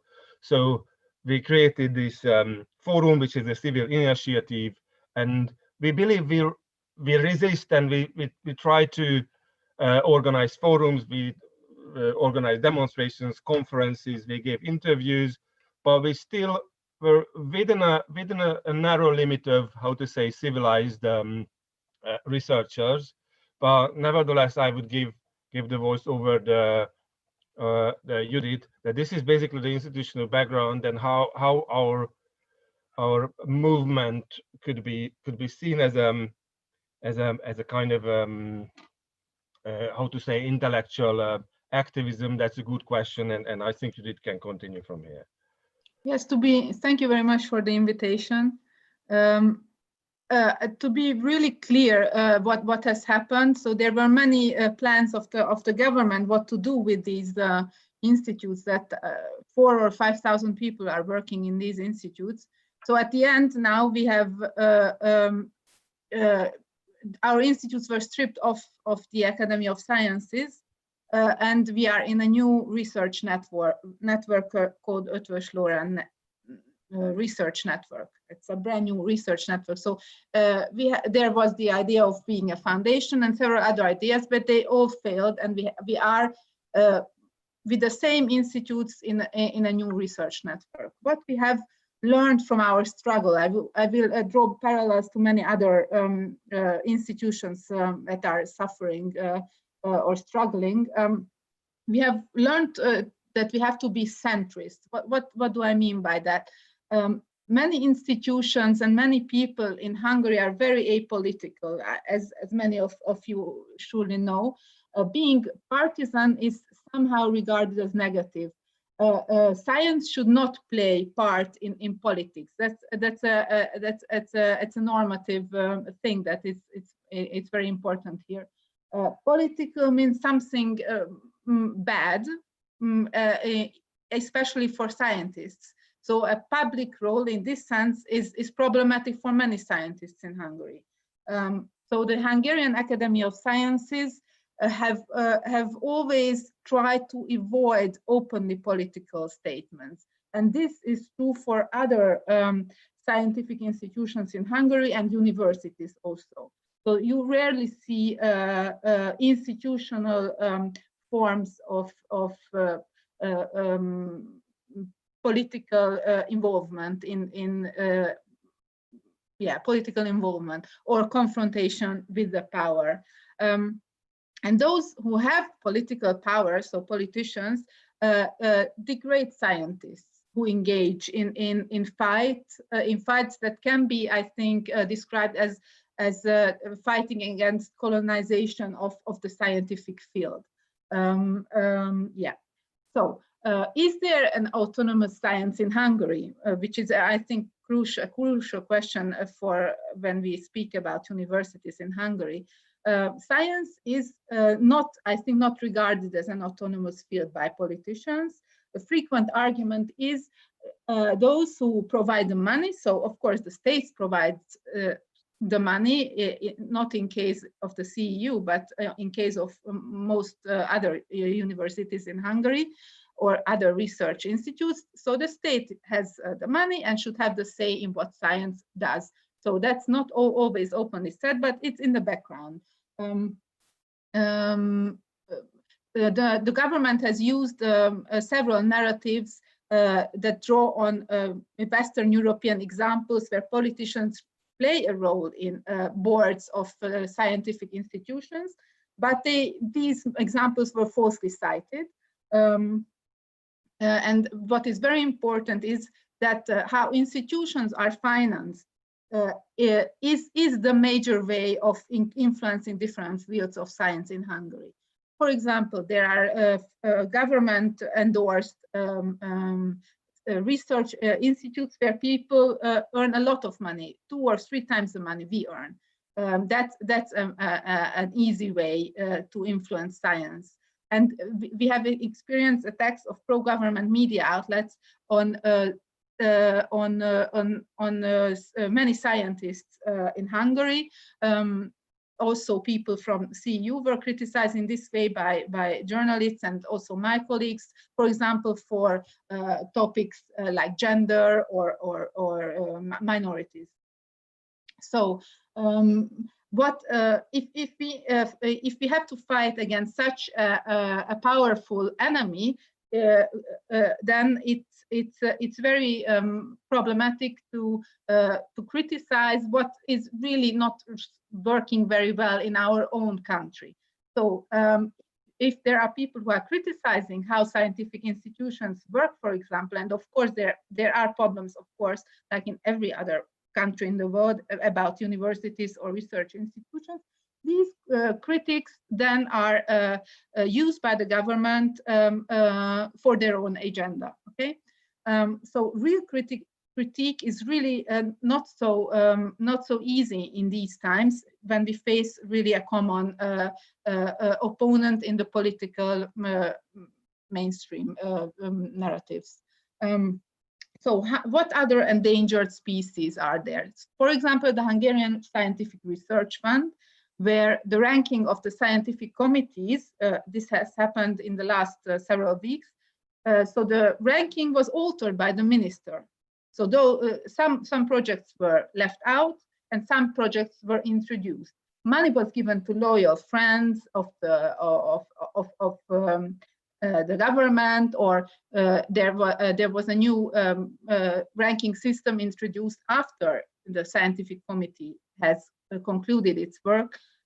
So the results were changed according to many, so based on political agenda and based on some neoliberal arguments about good publication. What regards as good publication is good science. So those people who have good publications should get money. So what other endangered species are there? For example, the the SFA, such an occupation of a university we have not seen in the last couple of years. What we observe is on the government side that young people should study, should not be partisan, or should obey the authorities. So so these are the narratives that we encounter. People should not be partisans. Okay, so it's a very it's a major narrative on the side of the government. We have seen that this foundation, this type of the type of the organization of the university has been altered to a foundation. The state promises to provide more money if the people accept to be in such a foundation and not in the normal university form. Such a money was also promised to the Hungarian Academy of Sciences if they had accepted this offer. So there is always this narrative, the old structures are not good in all these cases, but we don't see really an argument why it's not good. So I give back to Martin for the final sentence. Yeah, thank you. Just a couple of concluding remarks that during our struggle, which is relatively narrow because we started our kind of forum to protect our interests as researchers, a member of a research network, we figured out quite soon that there's a kind of systematic attempt to gain control over institutions, including ours, but every other institutions, including libraries. The National Library is also under control. The university is already under control. And we also figured out that the biggest problem is, just like Judith mentioned, is the lack of open public debate on everything. Because if someone starts to honestly criticize the existing institutions, including the academy, they became really useful idiots in the governmental media outlets. So, and on the other hand, just like I mentioned, the kind of scientific populism emerged, especially from the Minister of Innovation. This was just mentioned the populism of efficiency. So we have to measure everything by efficiency. What efficiency? Difficult question. By standard of innovation and national values. In science, it's sort of problematic because that cannot be measured. And if the public debate about science, about culture, is full of this kind of populist statements, it's really difficult, almost impossible to talk about anything really at a level at which the arguments are real. And what we figured out that the only way to fight this kind of incredible challenge is create our own channels and form of open and public debate. And there's nothing else. That's the only way. If we manage this as a movement, as a forum, Facebook, websites, public debates, even we have a small radio program every second week, then we have a sort of a little chance to at least voice our understanding of the situation in Hungary. If we cannot, we are just overwhelmed and under the flood of the governmental propaganda, and you know the end of the story. I think that's our lesson about intellectual activism and science and money and the institutional background of research in Hungary. Thank you. I think we would finish here. Thank you, Judith and Marton. And our next speaker is Vittorio Bufacchi, who is a senior lecturer in the philosophy department at the University College Cork in Ireland. And in his speech, he asks, will coronavirus weaken or strengthen populism? Thank you. I'm really honored to speak to you today, and sincere thanks to the co-organizers and Georgiana Turcolet for inviting me in particular. We all know that we're living through a difficult period in history, but I'm not talking about COVID-19. It's important that we remember that we're not powerless. On the contrary, I think this is a time when political activism and resistance and belief in social justice can play a determining role in the way that history is going to unfold. And I think all of us living in Europe, we can only admire and support the efforts of the students and the colleagues at the Central European University, at the Theatre and Film Arts University, and all the other cultural institutions across Budapest and Hungary. And I think it's important that you know that many of us are with you in solidarity all the way. Now, regarding populism, a great deal has been written on populism in recent years. It is a very complex phenomenon, and any generalization about populism in politics, it's always hazardous. Nevertheless, if we look at the lexicon of the modern right-wing populist, I think it reveals two recurring dominant themes. The first one is anti-intellectualism, and the second one is provocation.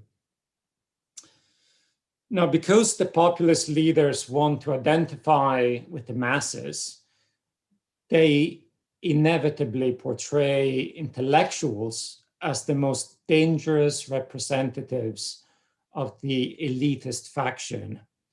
And predictably, those populists direct their scorn towards the literati, the journalists, the artists, and especially the academics. And so the closure of the Central European University in Budapest perfectly follows the script.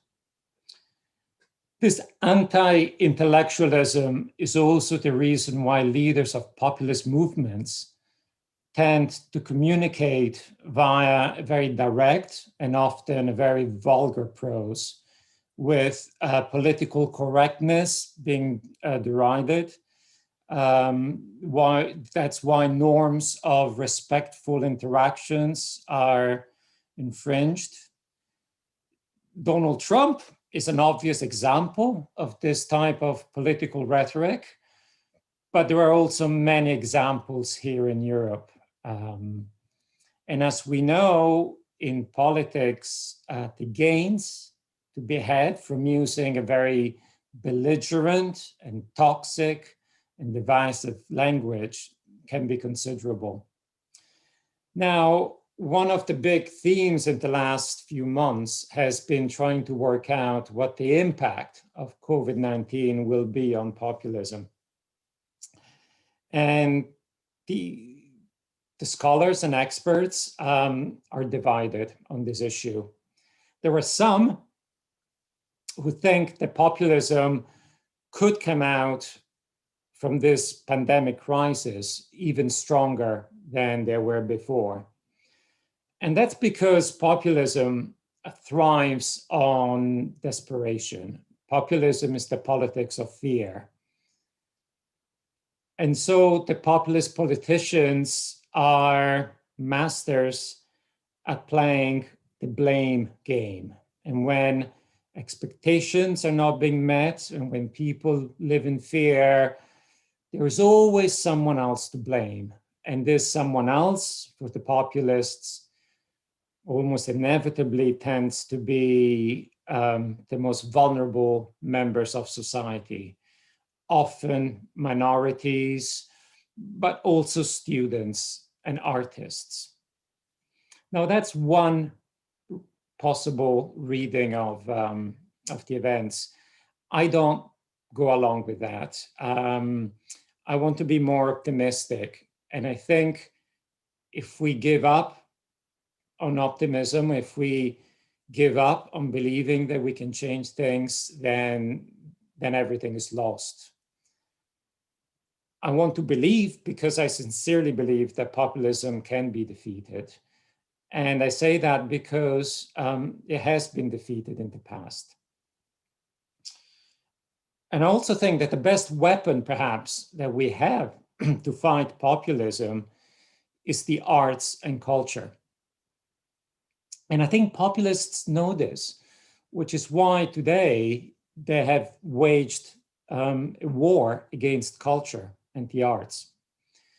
They know that to change society at a very fundamental level, they have to march through cultural institutions. So those populist leaders, especially the right wing, they want to convince us that the cultural position is morally illegitimate, which is why the populists have an acute intolerance for any form of dissent, and in particular, cultural and artistic dissent. So we're in a cultural war. But I think here populists are faced with a major problem. And that's because arts and culture cannot be controlled. I think of culture and the arts like Ariel in Shakespeare's The Tempest, or Puck in Midsummer Night's Dream. They cause havoc, but they can never be controlled. And this is why I choose to be an optimist about the situation. I want to believe that this crisis of COVID-19 has exposed the soft underbelly of populist politics. And I think there are three areas where populism could come out very badly from this pandemic. First of all, I mean, if we have learned anything from the last few months, it's that unity and not division will see us through the crisis. But populism thrives on divisions, and this will not work with the COVID-19 crisis. If there is a vaccine against the COVID-19 pandemic, it's unity and solidarity. And these are words that scare the populists. Secondly, in times of crisis, people look for and demand skillful leadership, not bombastic jokers. And what may be amusing in normal times becomes toxic in hard times. And I think this crisis, the COVID-19 crisis, will expose every political naivety and inadequacy, every incompetence and inaptitude. And at a time when decisions can cost lives, I think we're being reminded that politics is just too important to be left in the hands of the unscrupulous, the unprincipled, and the opportunistic. And also, this is a time when we rely, like never before perhaps, on highly skilled experts. And this is the stupidity of anti-intellectualism, because right now, during this crisis, universities and their professors and their students and their research are extremely important and valued. Now, thirdly, I think this COVID-19 crisis has demonstrated the inability of national economies to deal with the crisis on their own. We need a concerted effort. And in Europe, we're lucky that we work together in the EU. And I was delighted to hear the EU reprimand Hungary for what it did to the Central European University. Yes, it came 3 years too late, but the signal is there. So I think populism is vulnerable, perhaps never more than now. And we need to remember that there's nothing new about populism. Populism is as old as politics. It was a very destructive force in ancient Rome. And the enemies of the Roman Republic, the Catiline, the Claudius Pulcher, the Julius Caesars, they played the populist card to undermine the Republic and force a dictatorship.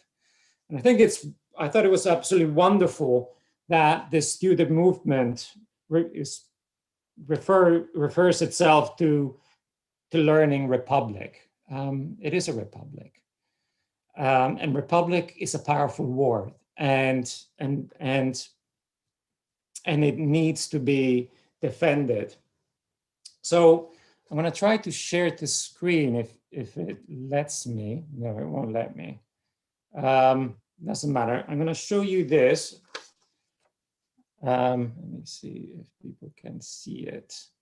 That's upside down.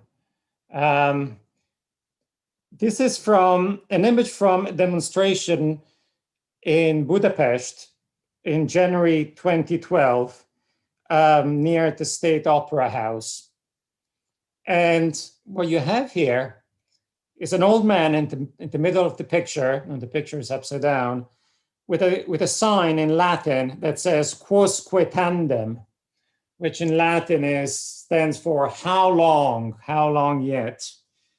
And that quote is taken from a famous speech by the Roman philosopher Cicero. And Cicero was the defender of the Roman Republic against the populists. And the full sentence reads, how long yet will you go on abusing our patience? And this is at a time when in 2012, people were demonstrating against the new constitution in Hungary that was starting to undermine democracy. And I think there is something beautiful about this picture. There's something spectacular. It's written in Latin, which is perhaps the language of the intellectuals. And now, of course, in Hungary, Latin was the official language until 1844. But it's also a reminder that culture will not stand aside, that we can learn from history, from the Roman Republic, from the Ciceros of this world. And you can change laws, you can perhaps abolish universities, but you will never be able to abolish a culture. And so the fact that there is resistance coming from the students, coming at the university level, I think it's the strongest signal that there is hope and that things will improve. So what we're witnessing today, I think it's what populists fear the most.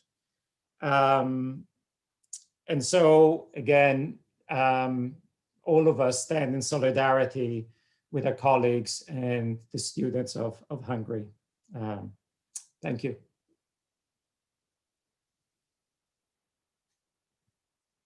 Thank you. And now our last speaker comes, who is Georgiana Turkulet, and she is a visiting faculty and researcher at the Central European University and the Mentor for Women in Philosophy, a program based in Copenhagen University. And she will talk about populism, social division versus unity.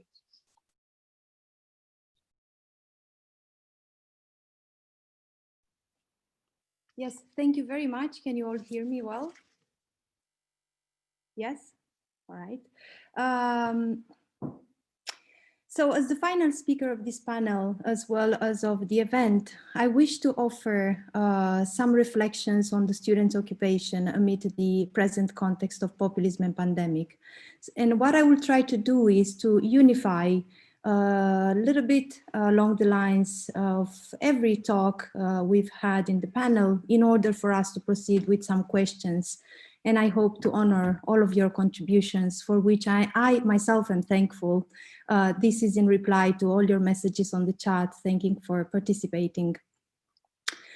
So I came to Budapest shortly before this occupation began, not knowing it would happen.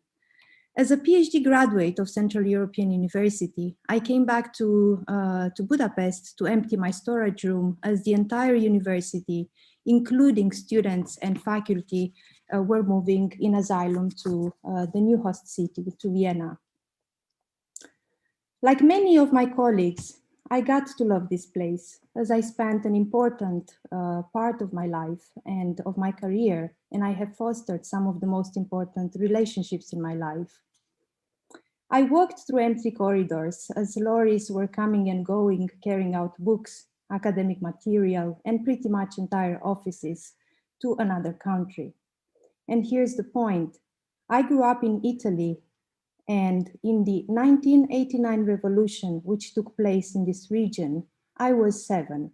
And it is then that my family decided to move to Italy and migrate, basically.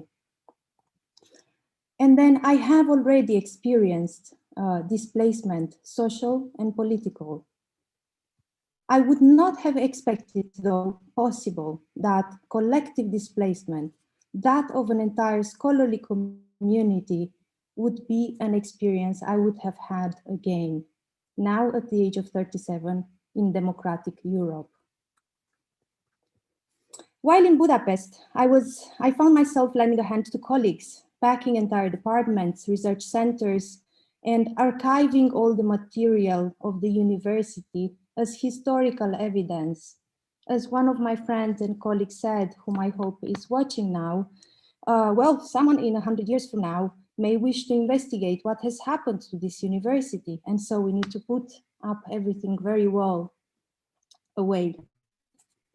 As we were archiving everything, leaving all spaces empty, empty walls and rooms,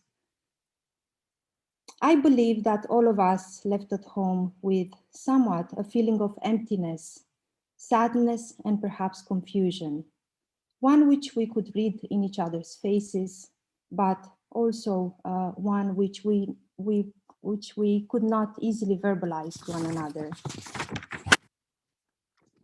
The process of CEU dislocation took place over some 3 years and of attacks by the right-wing populist government of Viktor Orban over academia.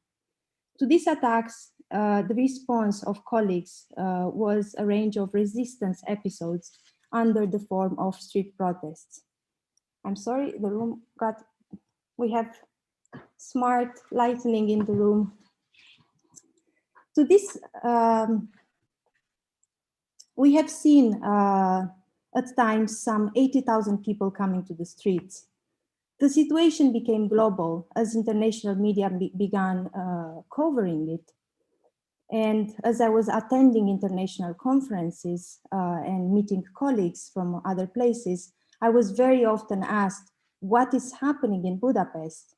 And this is when I realized that my role from being a scholar who goes to conferences to talk about their topic, I have become a spokesperson of the sort of this situation. I was asked to respond on what was happening, so to speak, in the front line. Of course, mine is an informal spokesperson role, as we have had senior management for taking the voice of the university out to the press. And in this sense, mine perhaps is a voice that has been less heard. As a set of laws were issued by the government, affecting CEUs and of course other institutions such as the Academy of Science sitting with us today and the Theatre and Art School also sitting with us today, its students and staff were dragged into continuous uncertainty. I have seen colleagues exceptionally overwhelmed, stressed, and some severely ill. For many colleagues, the uncertainty they faced was too enduring. For some, the fear of being terminated if their research fall under some prohibited category, so to speak, such as gender or migration. We have spoke today about those topics, banned or underfunded by the government. For some others, there was the fear over whether their visa would be renewed in this dialogue against foreigners and those intellectual elites taking over our countries, nearly as infiltrators or even called mercenaries. For all of these people, such scenarios would have terminated everything that they have built in this community all of a sudden. And so here we are, some of us, scholars of the 21st century, facing a pandemic amidst populism, displacement, and an unimaginable form of uncertainty about our jobs, fear for our health, and providing or supporting our families. In his well-known political slogan, we are the 99%, which emerged in the Occupy movement taking place in the Wall Street in 2011, David Graeber looked with somewhat disdain and complained about the 1% nation's wealthiest, who held with disproportionate share of capital, political influence, and the means of production. In the USA in 2011, that 1% of the population held over 1/3 of the total national wealth. Some say close to 40% of total resources. Globally today, this phenomenon is even more worrying, the phenomenon of drastic inequality. That 1% of the global level held some 80% of the global wealth. So the question is this political slogan, we are the 99%, still actual in our times? Does it still meet a problem in our society? And how did it change during pandemic? According to a recent Wall Street Journal article I read just yesterday, around 100 million people have been thrown into extreme poverty. This is the worst setback we have witnessed in a generation, as decades of social progress and welfare have gone into reverse.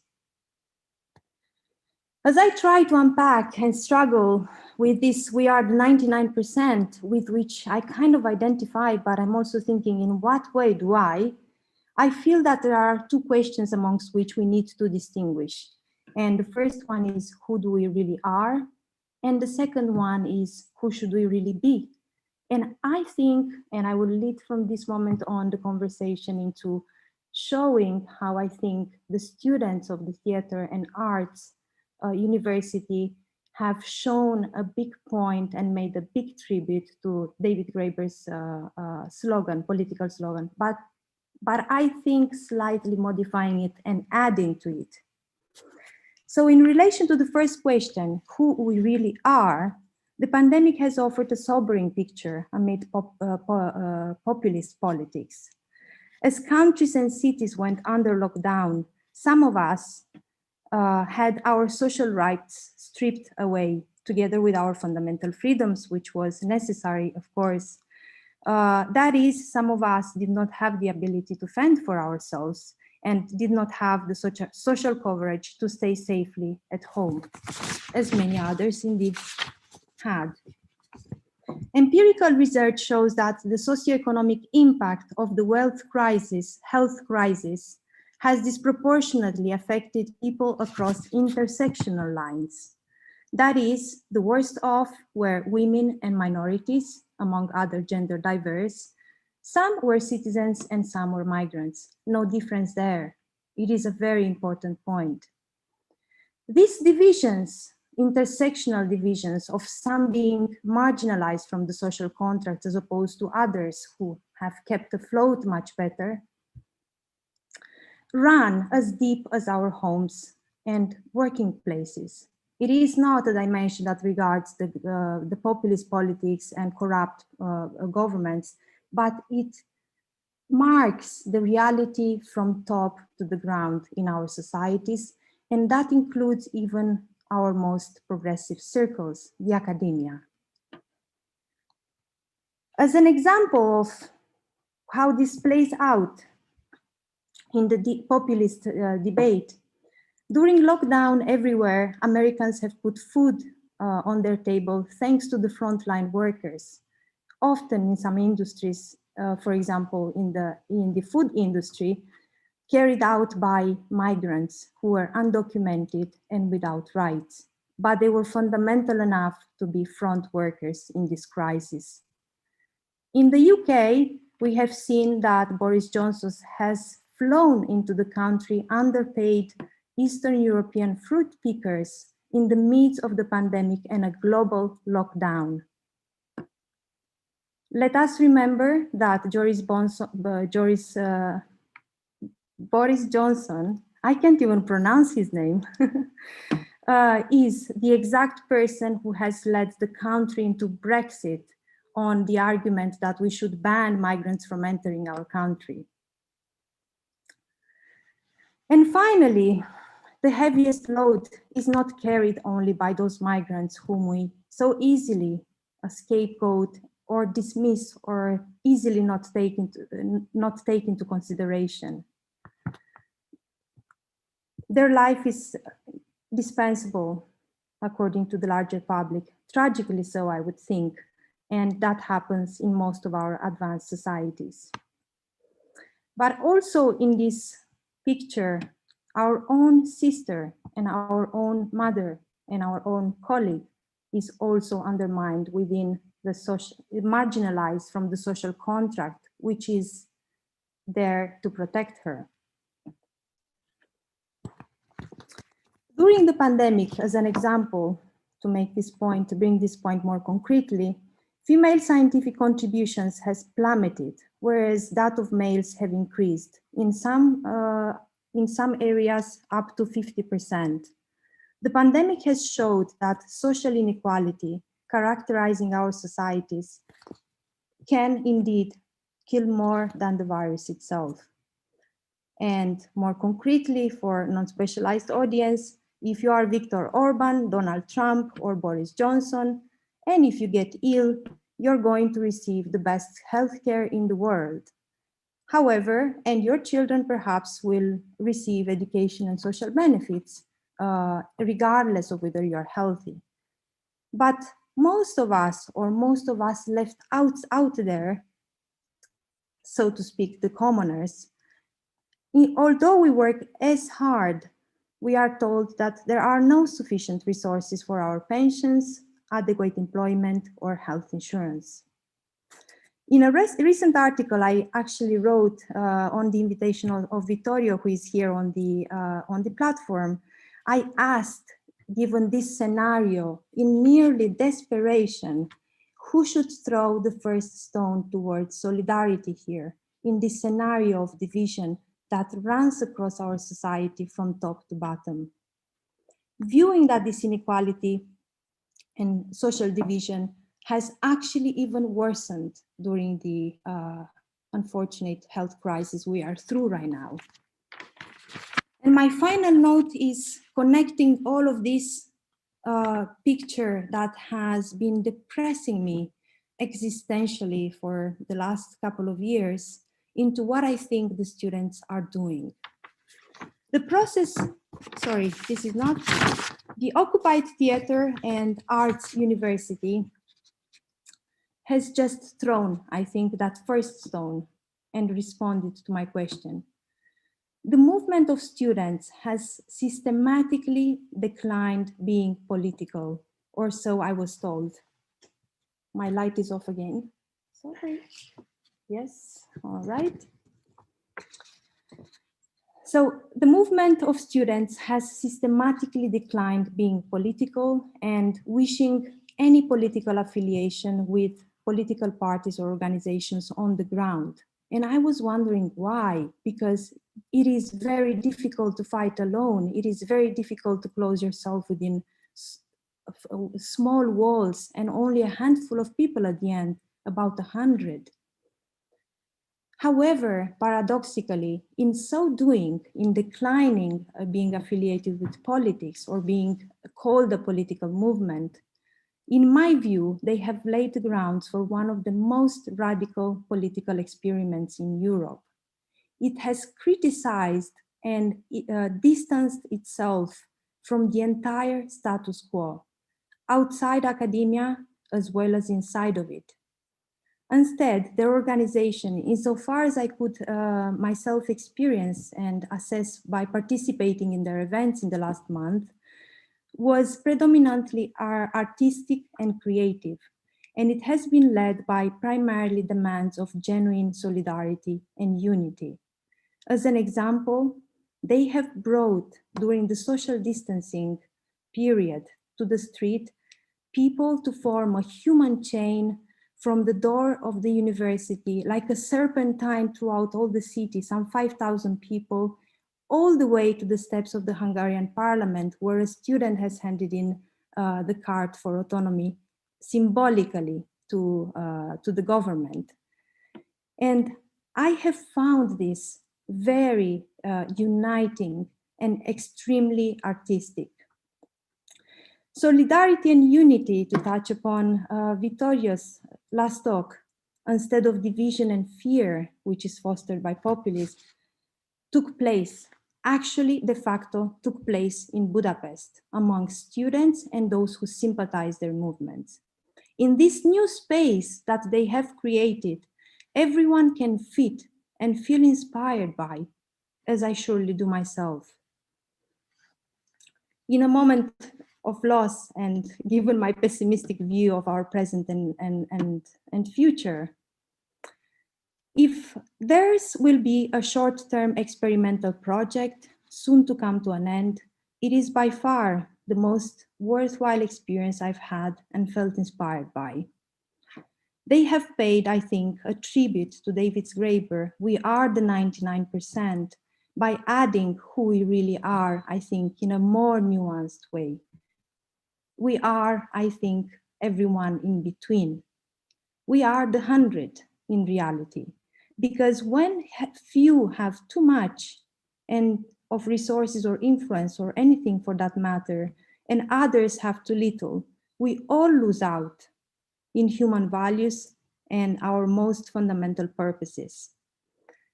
The contagious health crisis, I think, proves this point very, very well. And in this, I agree with Vittorio on his contribution. And to conclude, students have had the heroic courage to disagree with their government, but also with the entire status quo. And on this note, I thank you very much and pass the word to Kitty. Thank you, Georgiana, and thank you for all the speakers. And I think that now we have 15 minutes for the Q&A session. So I talk to the audience, please do not hesitate to post your questions as a comment on YouTube. But before or in the meantime, I will give the possibility to our speakers to engage in a dialogue. I'm sure they have questions to each other. And actually, I also want to ask something, which connects to Georgiana's speech. What do you think? What can we learn from the organization, from the decision making, from the creativity?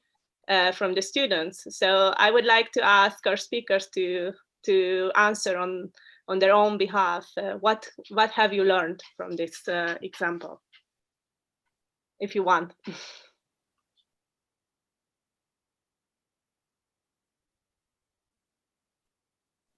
You can jump in, or you can ask another question if you need time.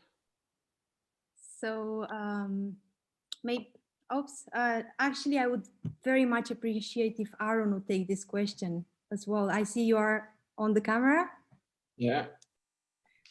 What have I learned? Yes. I mean, it's it's a bit difficult to actually take a look at yourself from the outside and sum up and analyze when you are in the middle of a very intense process such as this.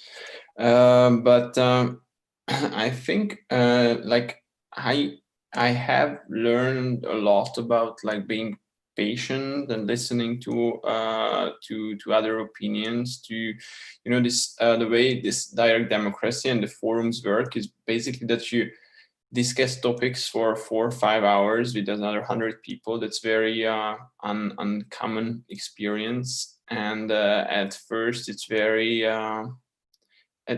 tiring, and also seems so slow and actually very inefficient. And then how you do it, you practice it, you get into it and start to appreciate actually hearing out people and seeing others like who didn't dare to speak up in front of 10 people to speak in front of 100 people, and actually taking the microphone and moderating very intense debates. So that's actually really one thing. And another experience that I had is that is basically that that comes up also many times when you start an artistic project, when you start a film, that you have I know you set out goals and you have kind of dreams that seem always bigger than, but at first it seems practically doable, and that basically just this mentality of anything can be done, like that. What, for example, what you have just said, that there was this this first big demonstration with the card that was passed to the parliament by this live chain of people, and that was organized in 4 days. That like on the Thursday night or maybe Wednesday night, we were sitting there at the university and said, "Hey, we can do it." And that, well, we're like, "Can we do it? Can we get 5,000 people?" And they're like, well, I don't know. Well, just let's go for it and we'll see. And on Sunday, there were like 5,000 people standing in the chain, but another 15,000 coming. So there were 20,000 people out on the streets in 4 days. And then this last Saturday, we organized this this run, this relay, basically, that we passed this flame from Budapest by runners, took it to these other 5 cities. That's like 1,100 kilometer run by around 200 runners. And basically it was also done in 10 days.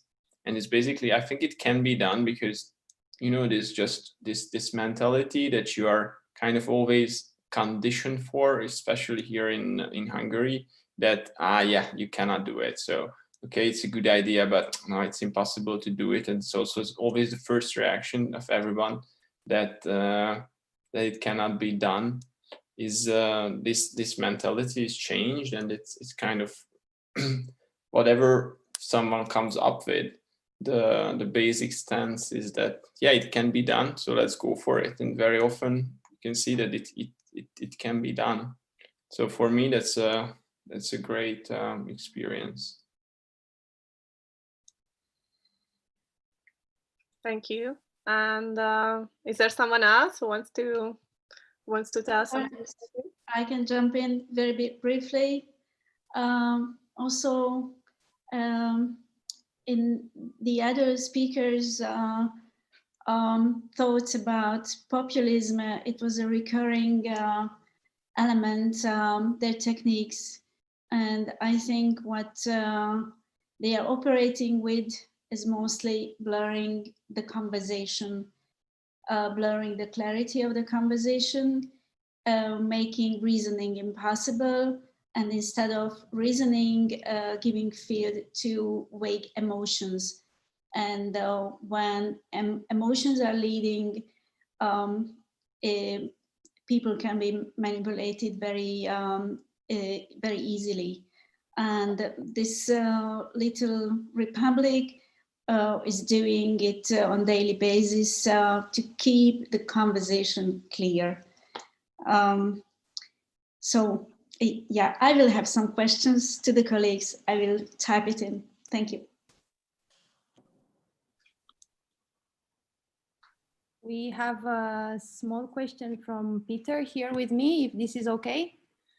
Thank you, Georgiana. So it's a question to Aaron, perhaps also to Ildikó, that I was there Thursday morning when Gábor Szalka, the board-appointed chancellor, said that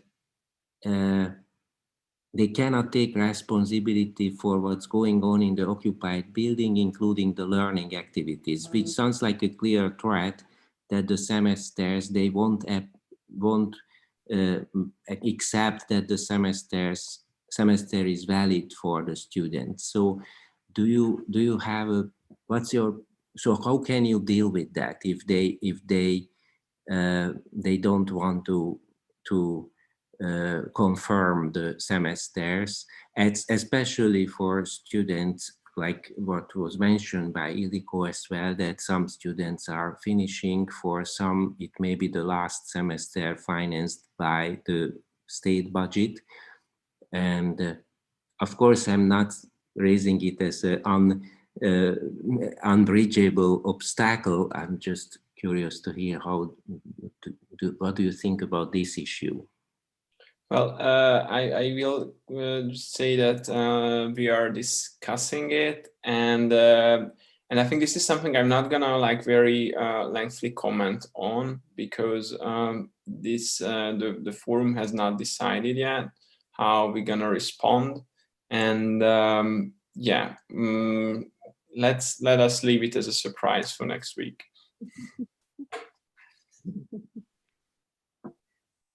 Okay, Ildikó has a question to Georgiana, Victoria, and so on. But I let you, Ildikó, to tell your question. Okay. Yeah, what I just wrote, I feel that we are in a point in Western society. Let's stay at Western society, probably also globally, which is called in chemistry or physics as an unstable or sensitive state for a system. When even slight changes in the parameters can result in radically different outcomes. I felt that around 89, I feel it now, and actually these three speakers all somehow touched those alternatives which are also in this very sensitive, unstable situation. I'm curious of their thoughts. If they agree with this, that we are at a certain sensitive point, and what are your views about perhaps positive scenarios, if you have any?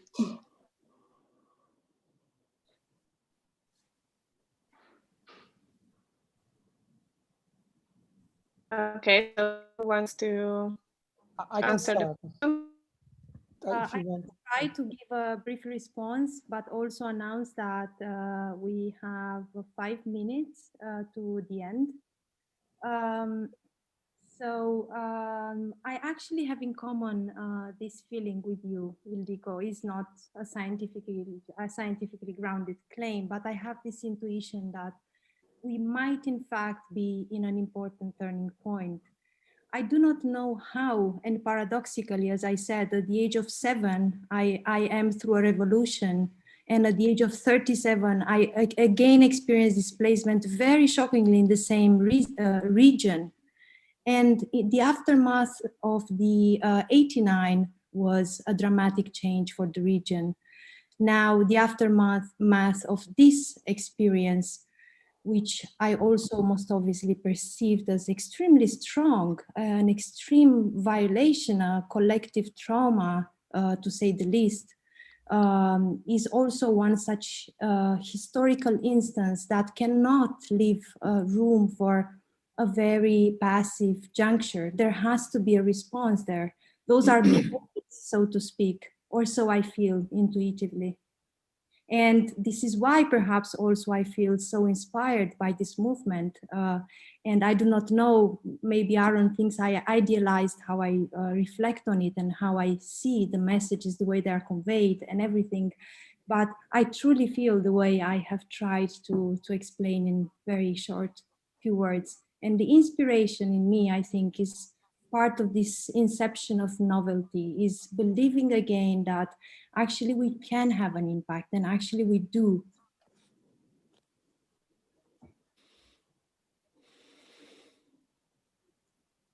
Okay, so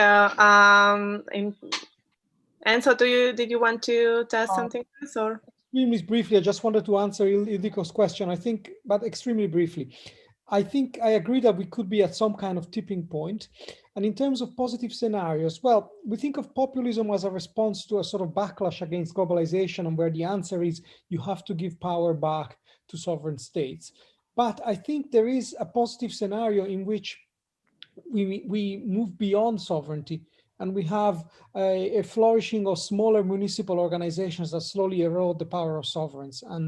And that's something that I think we're beginning to see in Europe. You have this Pact of Free Cities, to it I think Budapest is a part to. We have all kinds of similar municipalist movements all over Europe and also beyond Europe. And I think that's a positive development, and it could be something different that we could begin to try.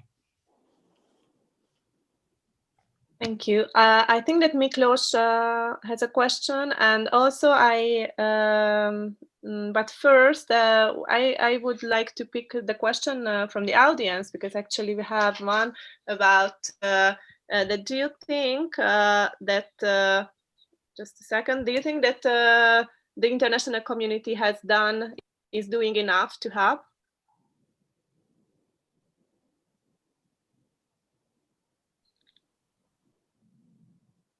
Okay, I don't know, Aaron or Ildiko, or who wants to answer the question?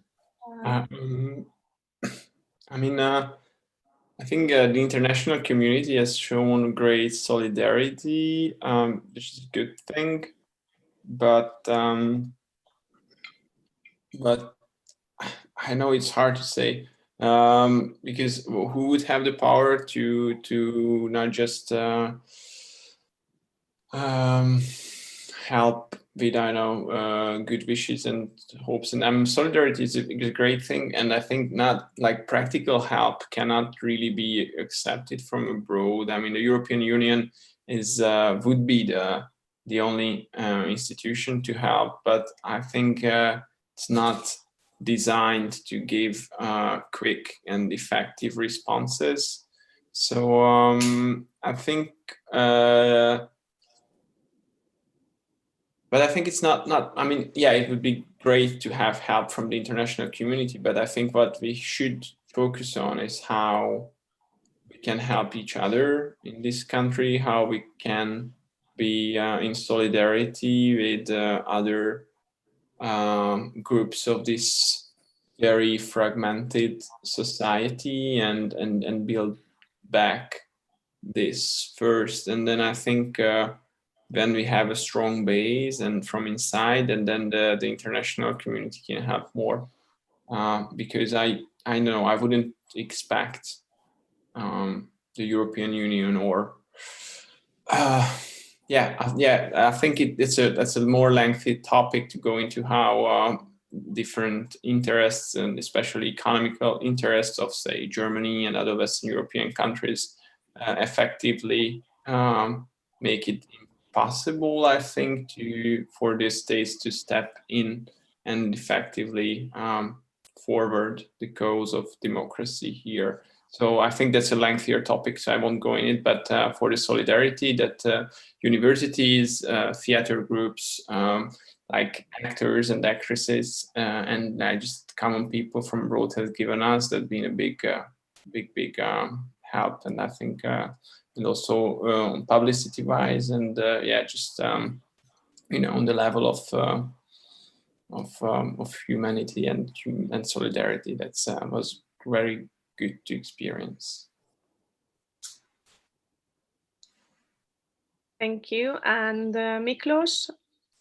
Okay, thank you, Kitty. I would like to ask a question of Ildikó and Aaron, and particularly going back to Hungary, Hungarian public opinion, Hungarian politics. Basically, what we witness is that the Orbán regime tries to frame the SFE conflict in its own terms, putting responsibility on the students, and there are all kinds of frames. They're irresponsible, young, illegal, and so on. It's a framing war. Who can set the units of frames of interpretation? It's a discursive war. We need to win the heart and minds of the Hungarian people, of the Hungarian public. And Aaron, you mentioned that sometimes even journalists who are sympathetic and supportive are not up to date. They don't know enough. So I would like to address this issue of the interface between the occupying students and the Hungarian public. How do you see this strategy? Because you have so many roles to play, so many tasks inside the university, security organization, all the actions you mentioned, all the creative performances, so many things to do. From the external point, what I see crucial is this kind of framing activities to provide the interface.